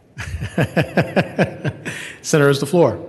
Thank you, Mr. President. I would ask if the gentleman from Eastern Fairfax, the family law expert, would yield for a question. Will Senator yield? I'll yield. Senator Yields, you have the floor. Thank you, Mr. President. I'd ask the gentleman if you focus in on the language on lines 43 through 49 and maybe starting at 48 or so and 49, could a situation evolve under this new policy where 2 people are married or not, partnered, whatever, they have 2 or 3 or 4 children, and one beats up really substantially, perhaps puts them in the hospital in bad shape, one of the parents or spouses, and the other one goes to jail? Would they get the benefit of not having to pay child support? And then, in fact, could they petition the court for a change in circumstances and have it modified? Isn't that what the language says on 49? Mr. President, no. Senator, has the floor. Mr. President, no, it does not. What it says is that incarceration cannot be deemed voluntary unemployment. However, if you're locked up because you haven't been paying child support, or because you beat up the child's other parent, or because you beat up the child, it can be deemed voluntary unemployment, and the court can assume you're still earning the same income you were earning before you were locked up. That's what the exception in the statute does. Mr. Chairman, President, would the gentleman yield for another question? Senator Yield? I'll yield. Senator Yield, you have the floor. Perhaps I'm not reading this right. But explain to me what the language means. In addition, notwithstanding subsection F, a party's incarceration for 180 days, consecutive days other than failure to pay child support is ordered for a crime against the child. That's the subject of the child support order or the custodial parent. If that is the child, shall be a material change in circumstances upon which a modification of the child support may be based. I understand that to mean they could petition the court to get a change in circumstances, and it's allowable under this. Senator, is the floor.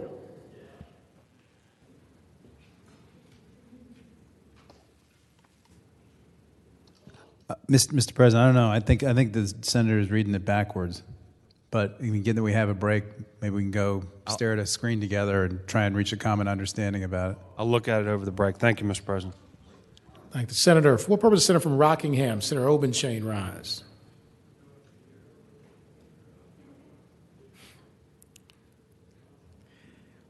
The substitute motion is that House Bill 2055 will go by temporarily. All in favor of the motion will say aye. Those opposed, no. The ayes have it. The bill will go by temporarily.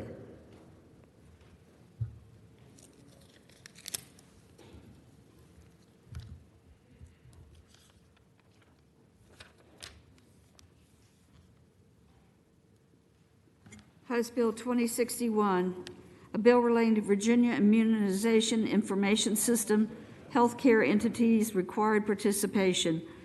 Reported from the Committee on Education and Health. Senator from Portsmouth, Senator Lucas. Thank you, Mr. President. Mr. President, I move the bill pass. And speaking to the measure. Senator's the floor. Mr. President, House Bill 2061 requires any health care provider in the Commonwealth that administers immunizations to participate in the Virginia Immunization Information System, VIS, and report patient immunization history and information to VIS. Under current law, participants in VIS is optional for authorized healthcare entities. The bill has a delayed effective date of January 1, 2022. With that explanation, I move again that the bill pass. Thank the senator. Do any other senators wish to be heard regarding House Bill 2061? Seeing none, the question is for what purpose is this? You okay? For what purpose is it? All right. No senators wanting to be heard. The question is, shall House Bill 2061 pass? All in favor of the motion will record their vote aye. Those opposed, no. Are the senators ready to vote? Have all the senators voted? Do any senators desire to change their vote? The clerk will close the roll. Ayes 29, noes 9. Ayes 29, noes 9. House Bill 2061 passes. House Bill 2072, a bill to direct the Virginia Housing Development Authority to report on recommendations for the creation of a Virginia Good Neighbor Next Door program. Reported from the Committee on General Laws and Technology. Senator from Southern Fairfax, Senator Barker. Mr. President, I move passage of the bill. And speaking to the bill. Senator's the floor. Mr. President, this is a Section 1 bill that would require the Virginia Housing Development Authority to issue a report by July of 2022, just about a year and a half from now, on options for creating a Virginia Good Neighbor Next Door program, which would provide financial incentives and other options relating to law enforcement officers, firefighters, and other emergency medical services personnel and teachers to purchase homes in the jurisdictions in which they are working. And with that, I would renew my motion to pass the bill. Thank the senator. Do any other senators wish to be heard regarding House Bill 2072? Seeing none, the question is, shall House Bill 2072 pass? All in favor of the motion will record their vote aye. Those opposed, no. Are the senators ready to vote? Have all the senators voted? Do any senators desire to change their vote? The clerk will close the roll. Ayes 38, noes 0, Rule 36-1. Ayes 38, no 0, Rule 36-1. House Bill 2072 passes. House Bill 2130, a bill relating to establishment of the Virginia LGBTQ+ Advisory Board. Reported from the Committee on General Laws and Technology. Senator from Southern Fairfax, Senator Barker. Mr. President, I move that House Bill 2130 pass. And speaking to the bill, Senator, has the floor. Mr. President, this would establish a LGBTQ advisory board for the Commonwealth to advise the governor regarding economic, professional, cultural, educational, and government links between the Commonwealth and the LGBTQ plus community. We have 21 non-legislative citizen members, at least 15 of whom shall identify as LGBTQ plus, and that will have various ex officio elected appointed government officials. So, with that, I ask the bill that the bill pass. Thank the senator. Do any other senators wish to be heard regarding House Bill 2130? Mr. President. For purpose, Senator from Roanoke County, Senator Suterline rise. Speaking briefly to the bill. Senator, has the floor. Mr. President, we've got a lot of councils and commissions in this Commonwealth, and there never seems to be enough council and commissions. And, I understand legislators put legislation in to help constituents and help the people that live in their district. For at least 5 years, the Senate passed real legislation intended to address fair housing protections and state hiring protections. Last year, there was a landmark piece of legislation carried by the senator from Alexandria that contained some of those things I really liked, contained other things I didn't like, but that was meaningful, and that was something that will affect lots of people. Looking at this council's creation after so many other meaningful bills have been passed, it seems that the only beneficiary of this bill is the patrons, so they can put it on a brochure when they run in a Democratic primary. I'm not really sure what else this is aimed at doing other than doing that and then being able to send some letters congratulating people on their appointment to the board. Thank you, Mr. President. Do any other senators wish to be heard regarding House Bill 2130? Seeing none, the question is, shall House Bill 2130 pass? All in favor of the motion will record their vote aye. Those opposed, no. Are the senators ready to vote? Have all the senators voted? Do any senators desire to change their vote? The clerk will close the roll. Ayes 23, noes 16. Ayes 23, noes 16. House Bill 2130 passes.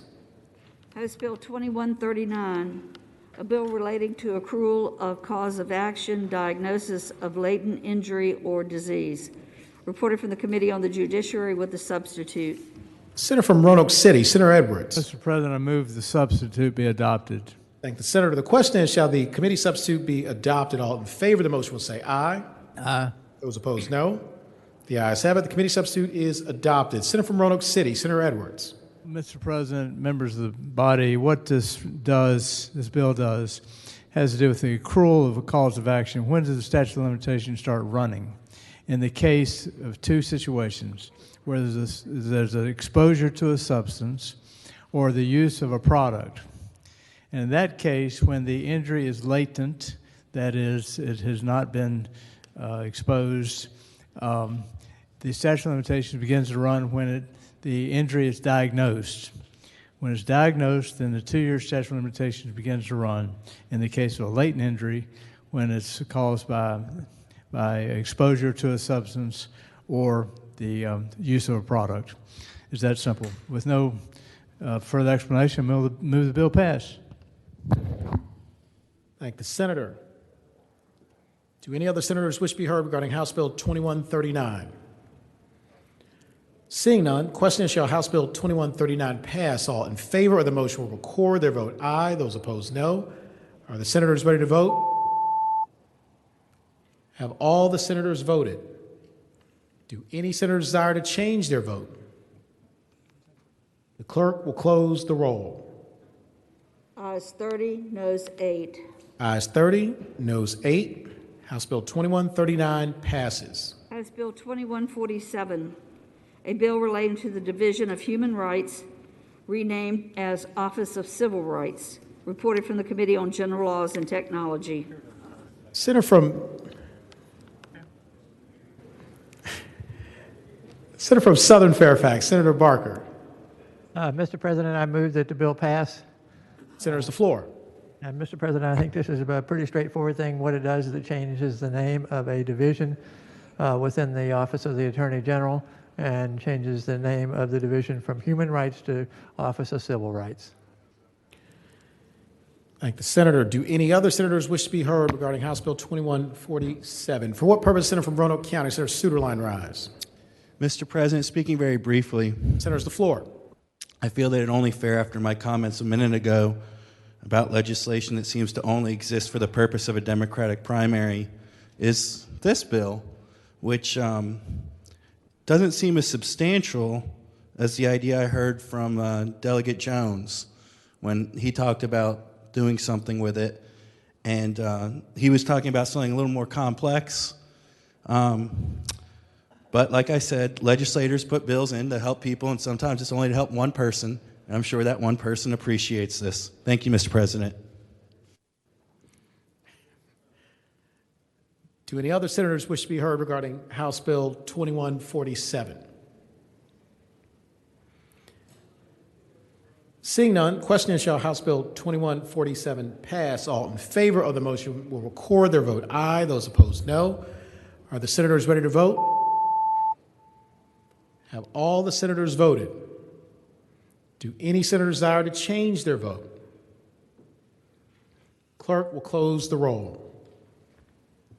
Ayes 23, noes 16. Ayes 23, no 16. House Bill 2147 passes. House Bill 2176, a bill relating to school board policies, abusive work environments, definitions. Reported from the Committee on Education and Health.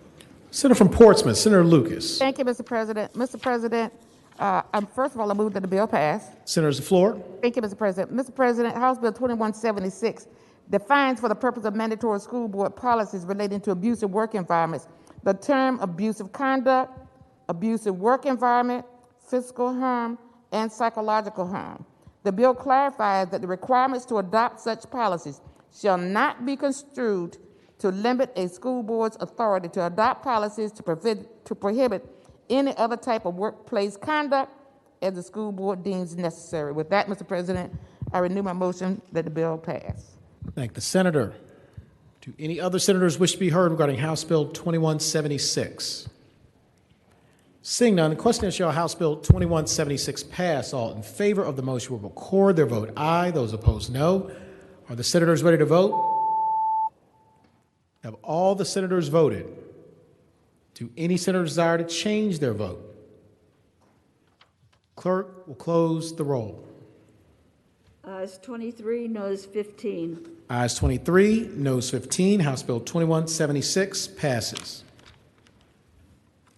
House Bill 2288, a bill relating to the Virginia Public Procurement Act, construction contracts, requirement to submit list of subcontractors. Reported for the Committee on General Laws and Technology with amendment. Senator from Southern Fairfax, Senator Barker. Mr. President, I move that we adopt the committee amendment. Thank the senator. The question is, shall the committee amendment be adopted? All in favor of the motion will say aye. Aye. Those opposed, no. The ayes have it. The committee amendment is adopted. Senator from Southern Fairfax, Senator Barker. Mr. President, what this bill does is it requires bidders or officers on contracts for construction that are at least $250,000 or more to submit along with their bid a list of subcontractors that they would intend to use for the project. It does not require them to use those subcontractors. They could obviously change their mind, maybe issues related to the subcontractors. But the bill also would allow the public body to disqualify any listed subcontractors as part of the review of things. And with that, I would hope that we pass the bill. Thank the senator. Do any other senators wish to be heard regarding House Bill 2288? Seeing none, the question is, shall House Bill 2288 pass? All in favor of the motion will record their vote aye. Those opposed, no. Are the senators ready to vote? Have all the senators voted?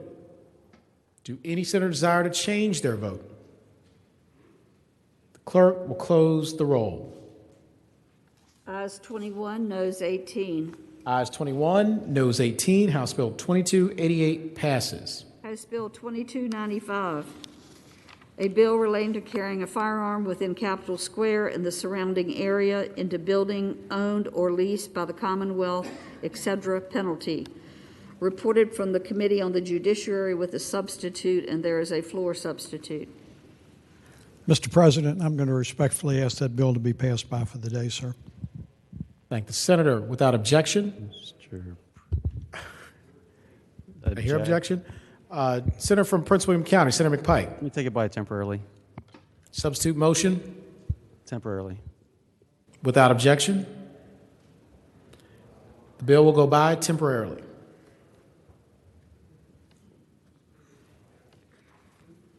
House Bill 2327, a bill relating to the Virginia Public Procurement Act, payment of prevailing wage transportation infrastructure projects. Reported from the Committee on General Laws and Technology. Senator from Southern Fairfax, Senator Barker. Mr. President, I move that the bill pass. And speaking to the bill, Senator, has the floor. Mr. President, this deals with an existing code section that relates to prevailing wage rates and public works for various public works projects. And it would add to the list of things that are regarded as public works projects a litany of different types of projects, mostly related to construction and those types of things. And it would add to that list, including transportation infrastructure projects. And Thank with the that, Senator. I'd happy to answer any questions or would hope the bill pass.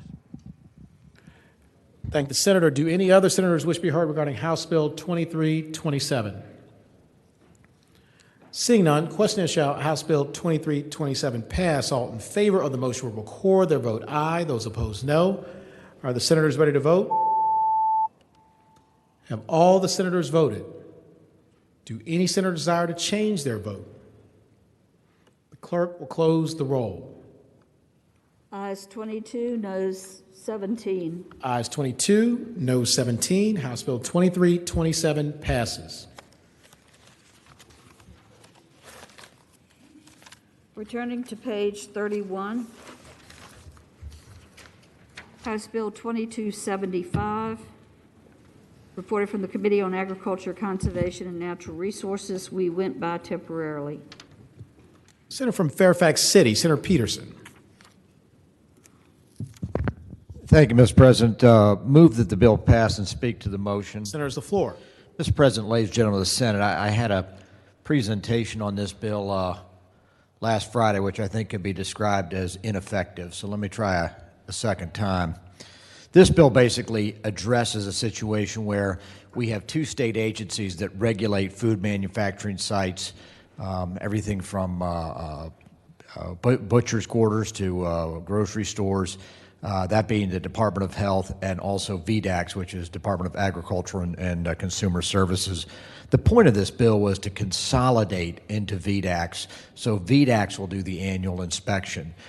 There's no increase in fees. There's no increase in burden on business. As I understand, the industry supports this.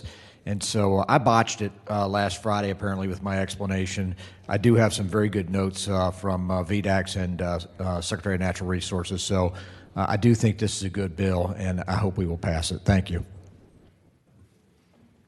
Thank the senator. Do any other senators wish to be heard regarding House Bill 2275? Seeing none, the question is, shall House Bill 2275 pass? All in favor of the motion will record their vote aye. Those opposed, no. Are the senators ready to vote? Have all the senators voted? Do any senators desire to change their vote? The clerk will close the roll. Ayes 20, noes 19. Ayes 20, noes 19. House Bill 2275 passes. Senator from Henrico, Senator Donovan. Thank you, Mr. President. Having voted on the prevailing side by which House Bill 2327 on page 41 passed, could we please reconsider that vote?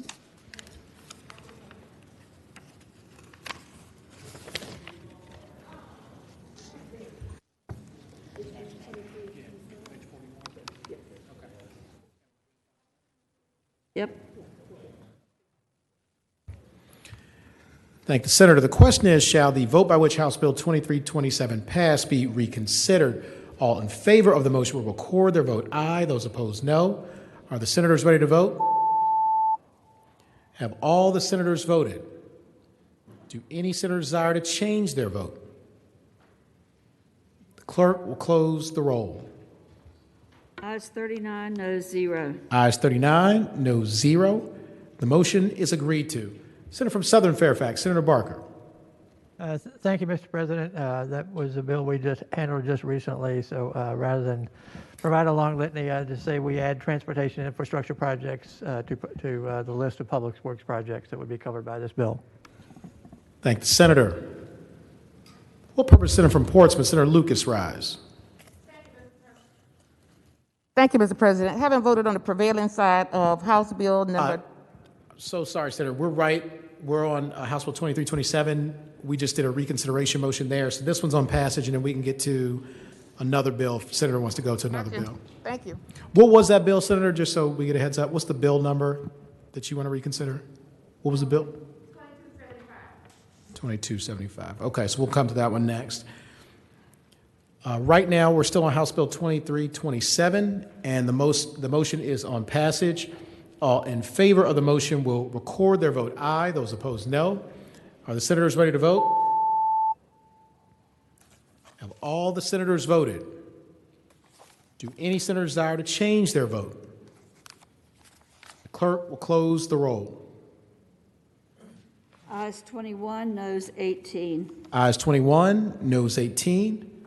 House Bill 2327 passes. Because it's been reconsidered. Okay. Senator from Portsmouth, Senator Lucas. Thank you, Mr. President. Having voted on the prevailing side of House Bill 2275, I would like that vote to be reconsidered. Thank the senator. And I would just note, as I normally do, that this reconsideration motion will require unanimous consent. Yes, correct, sir. because it's already been reconsidered. Yes, sir. Okay. Question is, shall the vote by which House Bill 2275 passed be reconsidered? All in favor of the motion will record their vote aye. Those opposed, no. Are the senators ready to vote? Have all the senators voted? Do any senators desire to change their vote? The clerk will close the roll.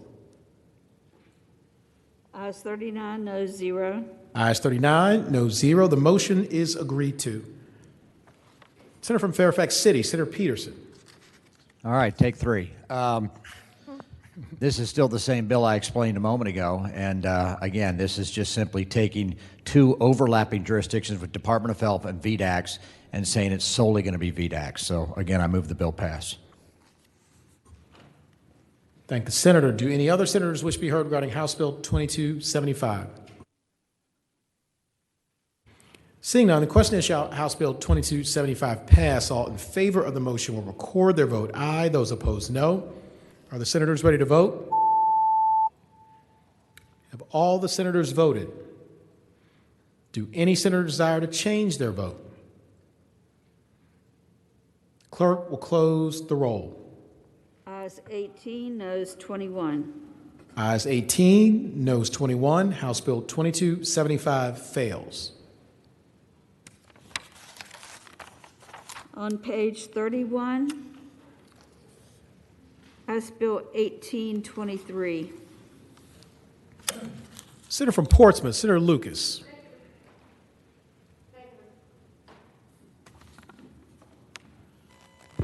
Thank you, Mr. President. Mr. President, I move the House Bill 1823 pass and speaking to that motion. Senator, has the floor. Yes, sir. Mr. President, 1823 requires each building that was built before 2015 and that houses any public school classroom for students, licensed child day program, or other program that serves preschool-age children to be equipped with at least one carbon monoxide detector. Very simple explanation, Mr. President. Again, I move the bill pass. Thank the senator. Do any other senators wish to be heard regarding House Bill 1823? Seeing none, the question is, shall House Bill 1823 pass? All in favor of the motion will record their vote aye. Those opposed, no. Are the senators ready to vote? Have all the senators voted? Do any senators desire to change their vote? The Clerk will close the roll. Ayes 38, noes 1. Ayes 38, noes 1. House Bill 1823 passes. On page 37, House Bill 2055, and there are 2 floor amendments. I should take the junior senator from Richmond City, Senator Morrissey. Thank you, Mr. President. Mr. President, waive reading of both floor amendments. Thank the senator. The question is, shall the reading of the floor amendments be waived? All in favor of the motion will say aye. Aye. Those opposed, no. The ayes have it. The reading of the floor amendments is waived. The junior senator from Richmond City, Senator Morrissey. Thank you, Mr. President. Mr. President, as previously expressed, this is some wordsmithing. Both amendments delete the words failure to pay child support as ordered for. One is on line 44, the other was on line 117. I think I explained it further. I explained it earlier, Mr. Speaker. Asked for the amendments be adopted. Thank the senator. Question is, shall the floor amendments be adopted? All in favor of the motion will say aye. Those opposed, no. The ayes have it. The floor amendments are adopted. Senator from Roanoke City, Senator Edwards.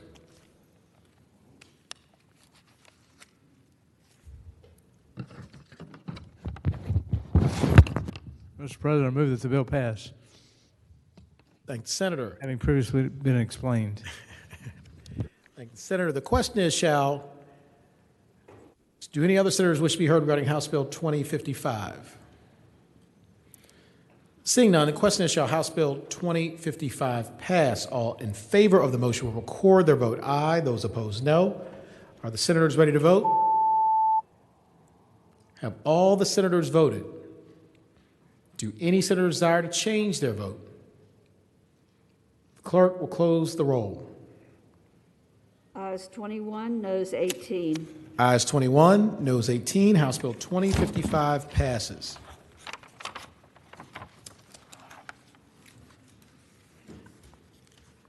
Uncontested calendar, House bills on second reading. What? Oh, I'm sorry.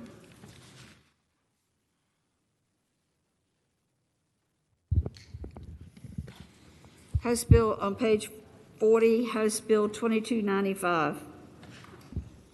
We have a committee sub and a floor sub. The senator from Prince William County, Senator McPike.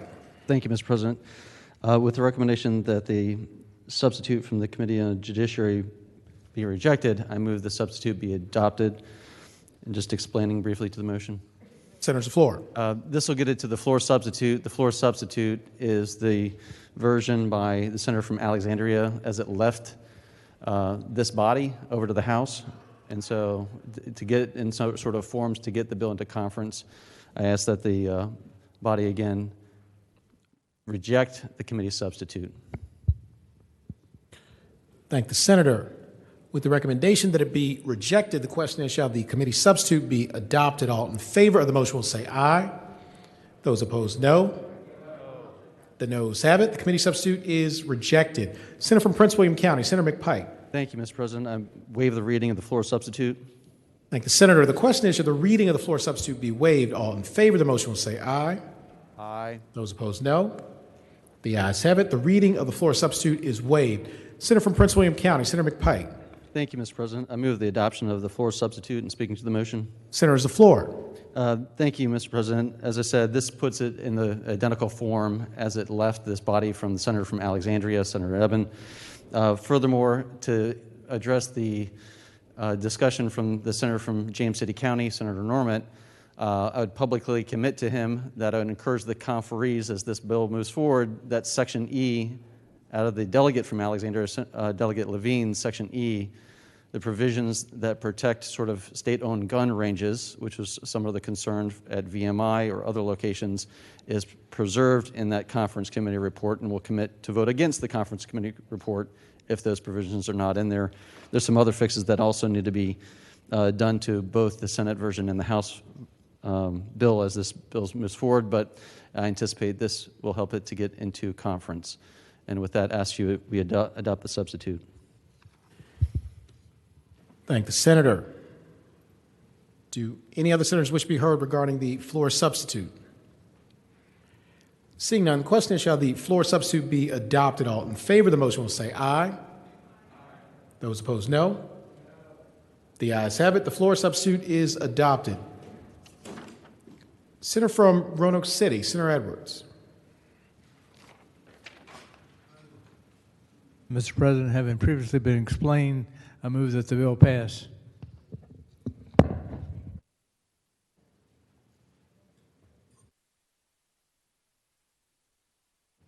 For purpose, Senator from James City County, Senator Norman, rise.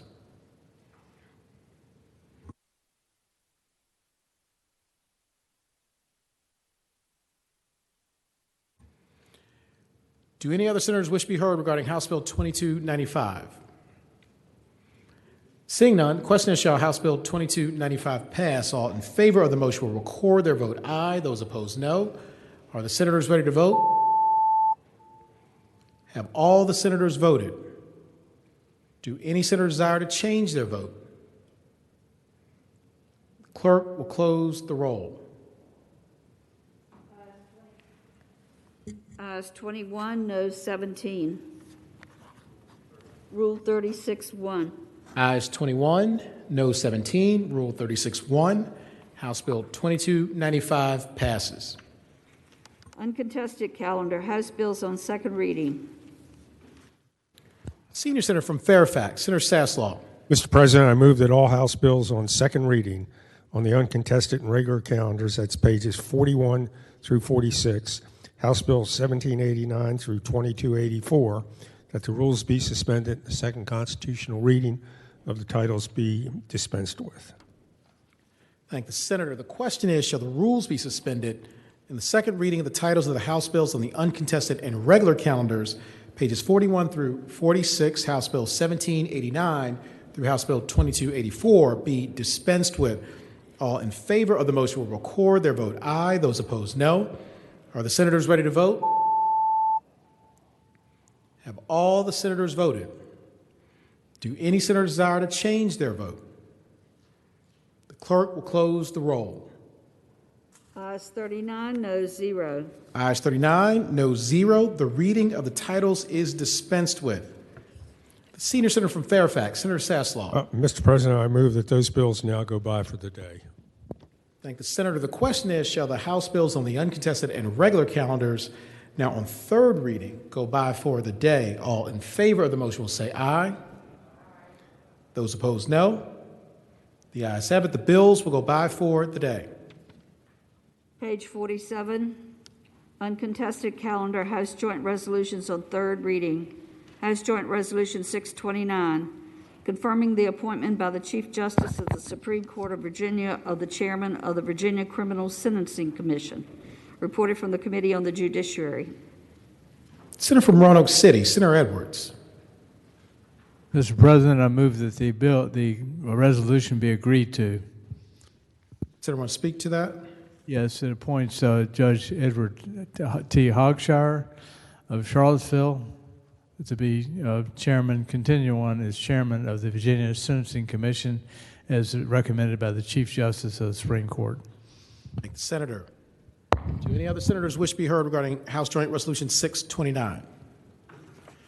Seeing none, the question is, shall House Joint Resolution 629 be agreed to? All in favor of the motion will record their vote aye. Those opposed, no. Are the senators ready to vote? Have all the senators voted? Do any senators desire to change their vote? The clerk will close the roll. Ayes 38, noes 0. Ayes 38, no 0. House Joint Resolution 629 is agreed to. Uncontested calendar, House Joint Resolutions on second reading. Senior Senator from Fairfax, Senator Saslaw. Mr. President, I move that those House joint resolutions on second reading on the uncontested and regular calendars, that's pages 47 through 49, and that's HJR 525 through HJR 578, that the rules be suspended and the second constitutional reading of the titles be waived. Thank the senator. The question is, shall the rules be suspended and the second reading of the titles of the House Joint Resolutions on the uncontested and regular calendars, Pages 47 through 49, House Joint Resolution 525 through House Joint Resolution 578 be waived. All in favor of the motion will record their vote aye. Those opposed, no. Are the senators ready to vote? Have all the senators voted? Do any senators desire to change their vote? The clerk will close the roll. Ayes 39, no 0. Ayes 39, no 0. The reading of the titles is waived. Senior Senator from Fairfax, Senator Saslaw.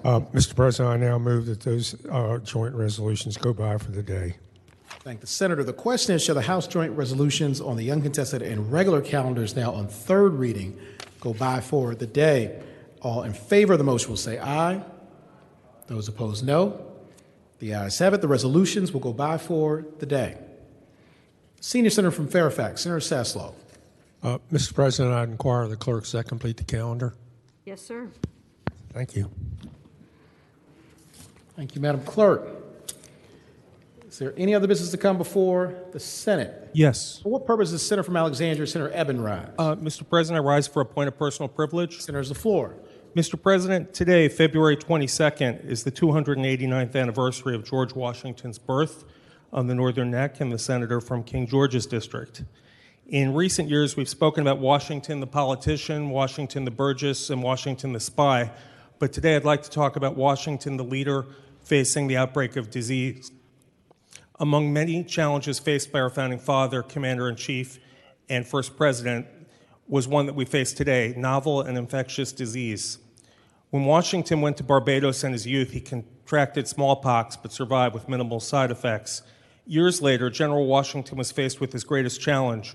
While leading a volunteer army in the War for Independence, he faced the devastating spread of smallpox.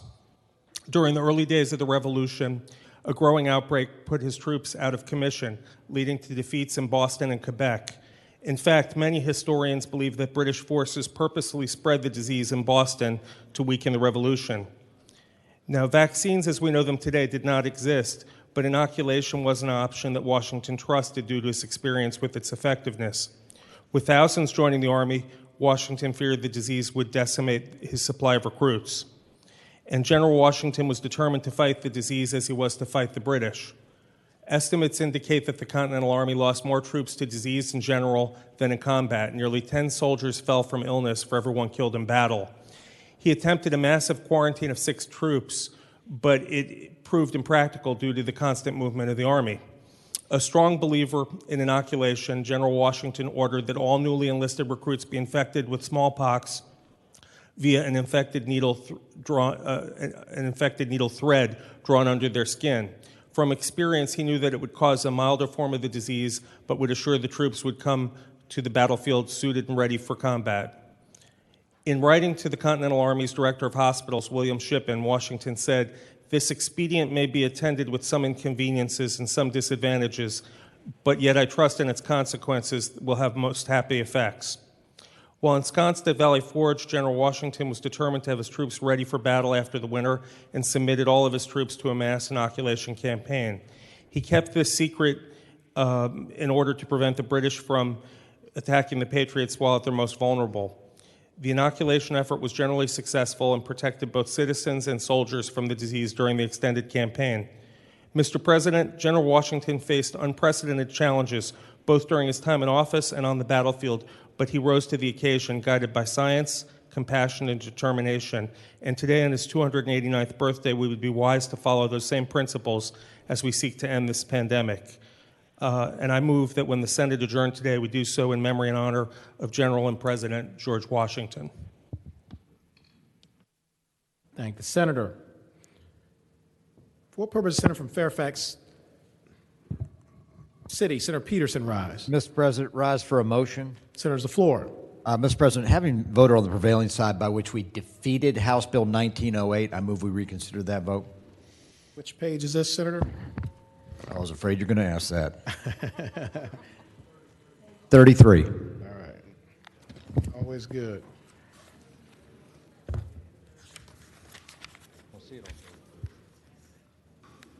Sorry.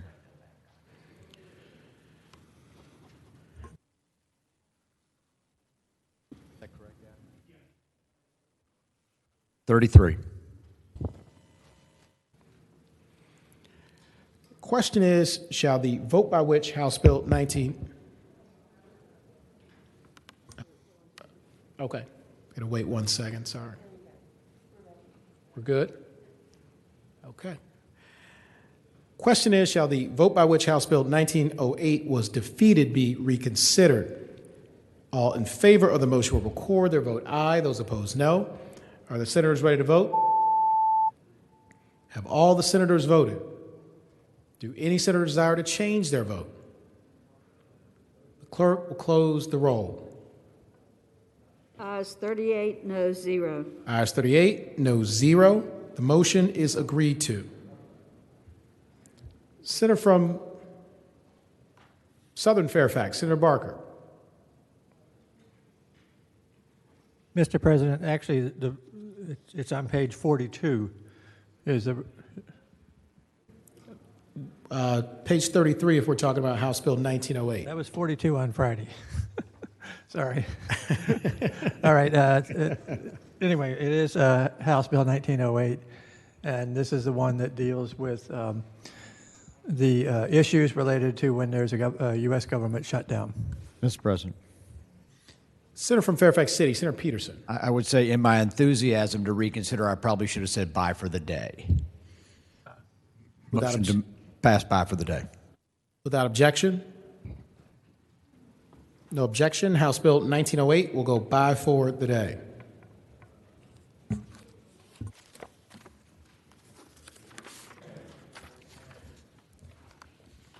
What purpose, Senator from Western Fairfax, Senator Marsden, rise?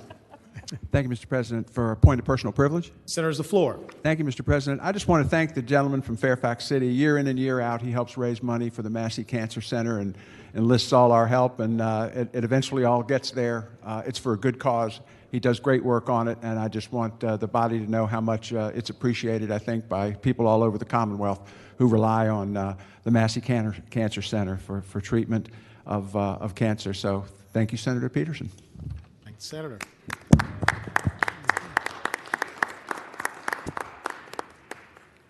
What purpose is the senator from James City County, Senator Norman, rise? Mr. President, point of personal privilege. Senator's the floor. Mr. President, I had modest complicity in that I asked for a bill to be passed by for the day, but I notified the chairman of the Courts and Judiciary Committee as well as the clerk's office, so we didn't get in the midst of a discussion about it. Mr. President, ladies and gentlemen of the Senate, you may be aware or you may not be aware that the Madam Chairman of the Finance Committee is working very hard to try to make progress on the budget. And in order to make progress on the budget conferees have got to have an opportunity to meet. And I do not think that at least some of us who are involved in the process thought we would be here at 3:30 in the afternoon today. And the primary reason we are here at 3:30 is because we have engaged in debates on bills. I realize that things happen and creativeness raises itself during discussion, but I really am hopeful that perhaps we can move more expediently tomorrow.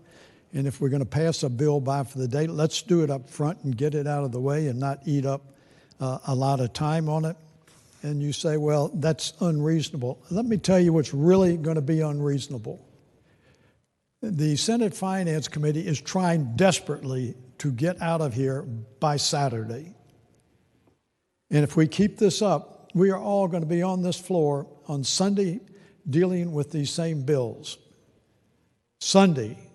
And I thank Madam Chairperson for what she is trying to do in spite of the resistance.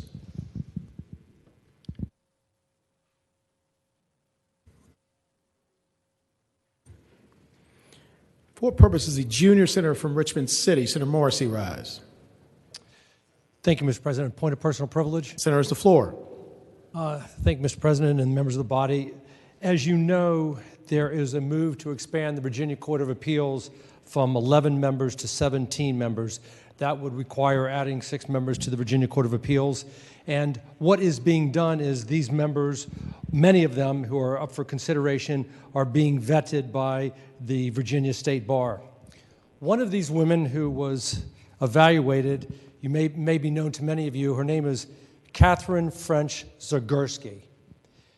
To say that she is a rising star would be wrong. She is a star and has been so for many years. The Virginia State Bar ranks folks as highly qualified, qualified, or by default not qualified. Ms. Zagurski has been the chief appellate counsel for the Virginia Indigent Defense Commission for the last 4 years. She's a senior appellate coordinator for the Virginia Indigent Defense Commission since 2012. She's been a supervising assistant public defender and assistant public defender. You have an issue that's going to be appealed to the Virginia Supreme Court or the Court of Appeals, and of the 26 offices, you want your best candidate going forward? Guess who gets the call? Senator Morrissey, I'm so sorry to interrupt you. Would you mind if we went at ease for 1 minute? Beg your pardon? You mind if we go at ease for 1 minute? Yes, sir. Thanks, Senator. Senate will be at ease.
please take their seats.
Finance. So, and perhaps in the future, we might want to look at how we assign our responsibilities, and we might be able to free some people up. Thank you, Mr. President. Thank the senator. Do any other senators wish to be recognized? Senator from Portsmouth, Senator Lucas. Thank you, Mr. President. Mr. President, I rise on a point of personal privilege. Senators, the floor. I've been trying to give this speech for a while, and I didn't want to trespass on the body's time on Friday because it was so late when we got out of here. But this is the last week of Black History Month, so I decided that I'd give my speech today. We have taken great care during the month of February to uplift and honor Black history. I myself have spoken many times on the floor acknowledging historic Black leaders, educators, and institutions. I rise today to urge you all to carry this spirit of honor and acknowledgement forward with a commitment to the work of commemorating Black history and celebrating Black history in the making. The word Sankofa from Ghana's Akan people and its accompanying symbol are synonymous with Black heritage among the African diaspora. Translated, Sankofa simply means to go back and get it. By honoring Black stories, we go back and get lessons of determination and perseverance in the face of insurmountable odds. If we carry them with us, these lessons can strengthen us as we move forward to face challenges of our own. Over the past year, no challenge has been greater than that of COVID-19 pandemic. Healthcare workers have served valiantly on the front lines to care for our sick, and scientists have raced to develop a vaccine to ease the tremendous loss of life we as a country have suffered. In Virginia alone, 7,075 mothers, fathers, sons, daughters have been lost to the virus, disproportionately in communities of color. Today, I want to highlight Dr. Kizmiga S. Corbett. Dr. Corbett is a research fellow and the scientist lead for the coronavirus vaccine and immunopathogenesis team at the National Institute of Health, the National Institute of Allergy and Infectious Disease Vaccine Research Center. Dr. Corbett is an expert in her field on the front line of the global race for COVID-19 vaccine, and someone who will go down in history as one of the key players in developing the science that could end this pandemic. Dr. Anthony Fauci recently praised her work, stating Kizzy as an African-American scientist who is right at the forefront of the development of the vaccine. The very vaccine that's one or two that have absolutely exquisite levels of 94 to 95% efficacy against clinical disease and almost 100% efficacy against serious disease. That vaccine was actually developed in the Institute Research Center by a team of scientists led by Dr. Barney Graham and his close colleague, Dr. Kizzmekia Corbett. Dr. Corbett was born in Hurdleville, North Carolina, and raised in Hillsborough. She earned an undergraduate degree in biological science and sociology from the University of Maryland, Baltimore County. As a Mayer Scholar, an aggressive program that mentors minorities and women in science. She then earned a doctorate degree in microbiology and immunology from the University of North Carolina School of Medicine in 2014. A viral immunologist by training, Dr. Corbett uses her expertise to propel novel vaccine development for pandemic preparedness. Dr. Corbett's dissertation research garnered her several awards, including a Doctoral Merit Award and induction into the UNC's Frank Porter Graham Honor Society. It is important to recognize the vaccine could not have happened without the efforts of Dr. Corbett and other scientists working tirelessly behind the scenes for many years prior to this pandemic. After being appointed to the National Institute of Health Vaccine Research Center in 2014, she led a team focused on assessing and improving novel vaccine platforms for coronavirus and influenza. Dr. Corbett spoke of her early work. The reason that I started to work in coronavirus was not to ever develop a vaccine, but really to have a strong understanding in vaccine immune responses that we could potentially develop. When words of SARS, CoV-2 emerged, Dr. Corbett and other researchers at the National Institute of Allergy and Infectious Disease had already begun studying other coronaviruses for years, including those responsible for early outbreaks of respiratory disease. So when word came that this was a new coronavirus outbreak, they were ready to take action. Dr. Corbett and her team at the National Institute of Health partnered with federal government operations Warp Speed to develop a vaccine in record time. The vaccine concept designed by Dr. Corbett's team was rapidly deployed to industry partners, Moderna for the FDA's approval, phase 1 clinical trials, which unprecedentedly began only 66 days from the viral sequence release. The vaccine has now been deployed to millions across the country and has proven to be our first real step toward containing COVID. In a field that has historically marginalized women of color, Dr. Corbett recognized the powerful impact her presence could have on future scientists. In a recent interview by Dr. Corbett, she stated, "I felt like it was necessary to be seen and not heard, to be seen and not to be hidden figure. It was important to do that because the level of visibility that it would have on young scientists, also people of color. We, who have often worked hard behind the scenes, essentially have done the dirty work for these large efforts towards a vaccine. According to the National Center for Educational Statistics, only 18% of all student graduates with a science degree, among those, only 2% are Black. Dr. Corbett seeks to change that. In addition to her research, Dr. Corbett serves as an active member of NIF Fellows Committee and invests much of her time bringing STEM awareness to youth in local underserved communities through mentorship and volunteering. Dr. Corbett is also working with organizations encouraging Black people to take the vaccine. She realizes how important it was for vaccine-hesitant communities, especially the Black community, to see her as a forefront of the development of the vaccine. She spoke in an interview about building trust, stating, "This is a person who looks like you, who has been working on this for several years. I wanted it to be visible because I wanted people to understand that I stood by the work that I'd done for such a long time. In short, representation matters."